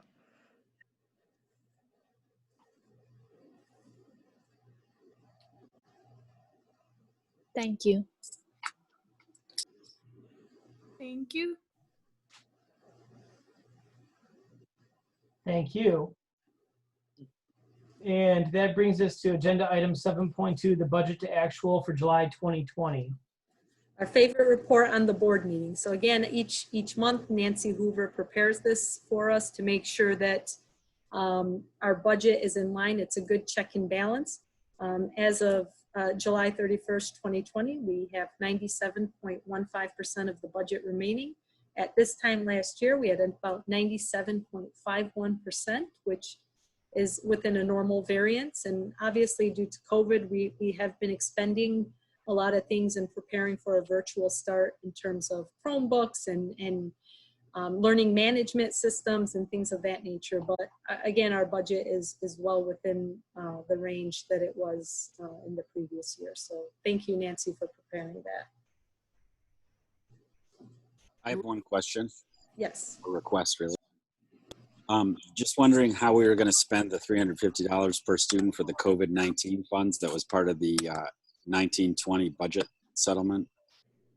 So that's a great question. Me and Nancy are meeting. And you can feel free to answer that in writing or at the next committee of the whole meeting. I didn't mean to answer that now. Yeah. You know, Jim, what we're waiting before we expend too much of it, if you recall, we started the year with a $1.2 million deficit. We're really waiting to check what our student count is going to be and what our foundation allowance is. Because if we end up, what my fear is with the state of Michigan is they say on one hand you get $350 per pupil to spend on COVID relief, but we're cutting your foundation allowance by $500. You know, we want to see where our count lands us and where you know, where our foundation allowance is. Now we are going to plan to spend it, but with the understanding that we started the year with a $1.2 million deficit. We want to kind of we want to be able to ensure that we're still able to pay employees, even with loss of revenue of, say, school-age childcare, which usually brings in revenue, with tuition-based preschool that usually brings in revenue, with rentals that usually bring in significant amount of rentals. So we are going to plan how to spend it, and we'll report back to you at the committee of the whole. But we're also we're kind of holding a little bit of a tight fist because we spent the $360,000. We've already spent that. If you remember, we purchased about $150,000 worth of Chromebooks. We spent $100,000 on the learning management system.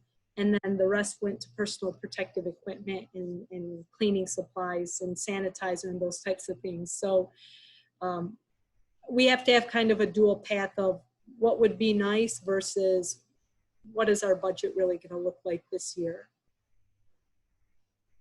Yeah, and I know they haven't issued the guidance yet, but it sounded like that was separate from the ESSER money. That Yes. was 300. Agreed. Which would be about $1 million for us. Close to. All right, thank you. Yep. We'll report back.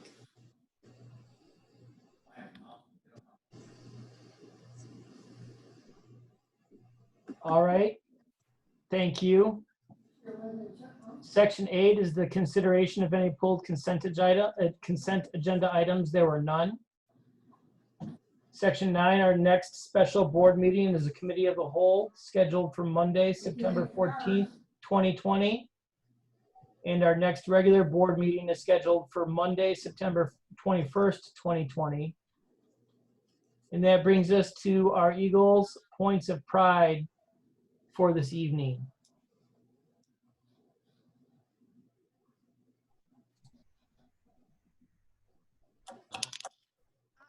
I could start that out. You know how I love to start out the Eagle Points of Pride.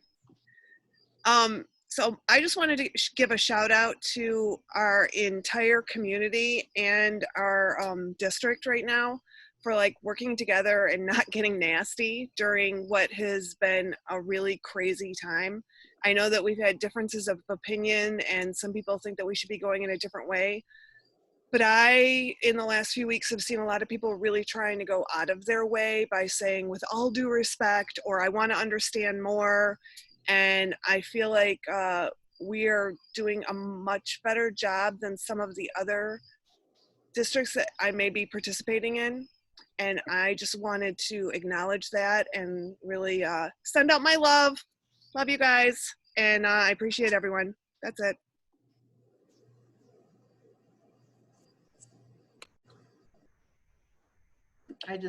I want to say that I'm really proud of our district and our staff and the fact that Johanna hit the ground running to develop a plan that is so comprehensive that I know that a lot of other districts are scrambling now to kind of do some of the things that our team put together initially. So I'm really proud of the staff in our district for being proactive rather than reactive to develop a plan, despite what others may have thought, but just being very conscious of what's best for the safety of our Ferndale family. So thank you.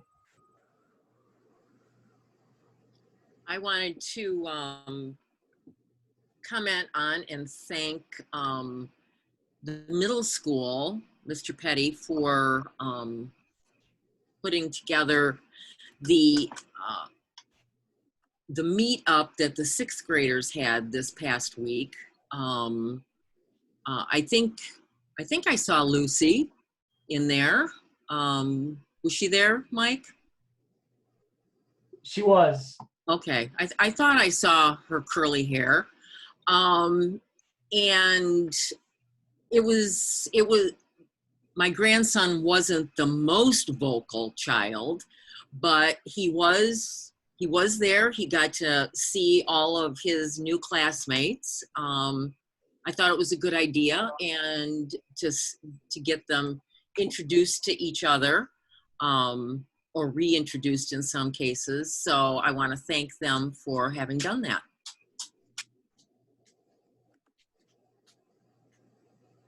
And I'll just quickly echo what Nan and Jackie said.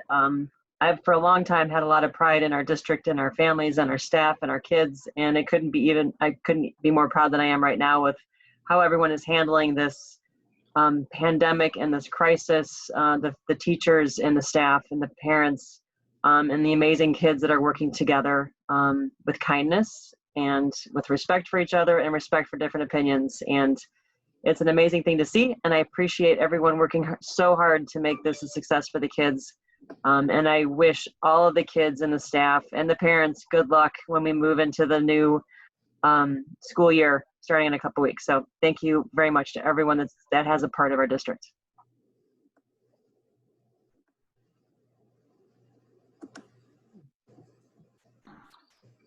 I would like to just give a big welcome back to all of our teachers and staff who are going to be hard at work trying to figure out this new online teaching environment that we're doing with the learning labs. And I'm excited to welcome them back, and I know they have a big new job ahead of them. I'm glad that we're taking actions to keep them as safe as possible and the students as safe as possible. And I just want to thank them and all of the district administrators for all the work that's been done and will be done.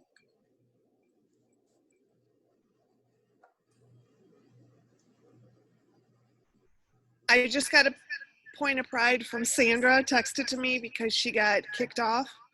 She's proud of the staff and the work that has been done.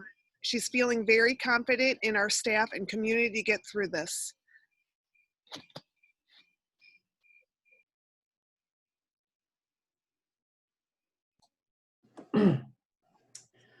I'd just like to echo that it's been, while there's been divergent opinions here and there, the community really is trying to make the best of a really difficult situation. And I'm really proud of the community, and I'm super proud. We're super happy with all the work that the administration has clearly done in a relatively short period of time. And I know that they're going to continue to fine tune that, and the fine tuning will go on as the school year takes off.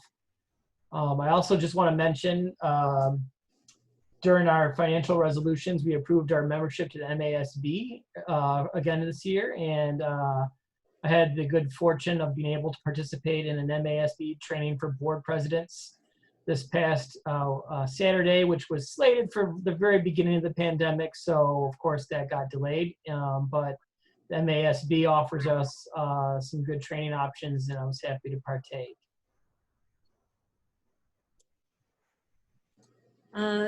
So, I have a lot of points of pride. I'm going to echo what the board have said. The staff really came together, and I'm going to miss somebody if I start saying names, but basically everyone came together to really put this plan together. I mean, at some points when you would look at the logistics document, you would see 10 people in there artfully working together to make things come together.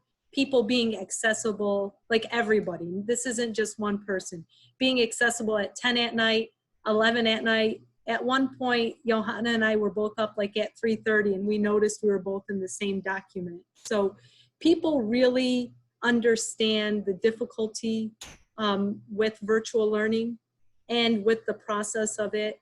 I agree there's been obviously some disagreements, but the community as a whole has approached it with respect and kindness in terms of understanding that in this situation, I wish we could say that there was a perfect solution. There's a perfect answer. In this, what I keep stressing to people who've asked about athletics, who've asked about in-person learning, is that ultimately this is coming down to we are not willing to risk student and staff safety, specifically lives. 180,000 people have succumbed to this. Yeah, Something the board takes lightly, takes very seriously, as well as we do. So I think the plan showed you how much how much the team understands that this is a difficult situation, but at the same time is going to make the best of a very difficult situation. I understand the pain that some of the decisions are causing, and I really am sorry. That is never our intention, and we're going to work hard to still give the very best experience. I think back to the drive-through graduation, where I think now we have a new tradition, right? Sometimes the change results in something more enjoyable anyways, or a different experience. So I hope that through this process, we can do that. But I can't thank the staff enough for coming together and working relentlessly over these past 2 weeks to really fill in a lot of the gaps that existed in the plan.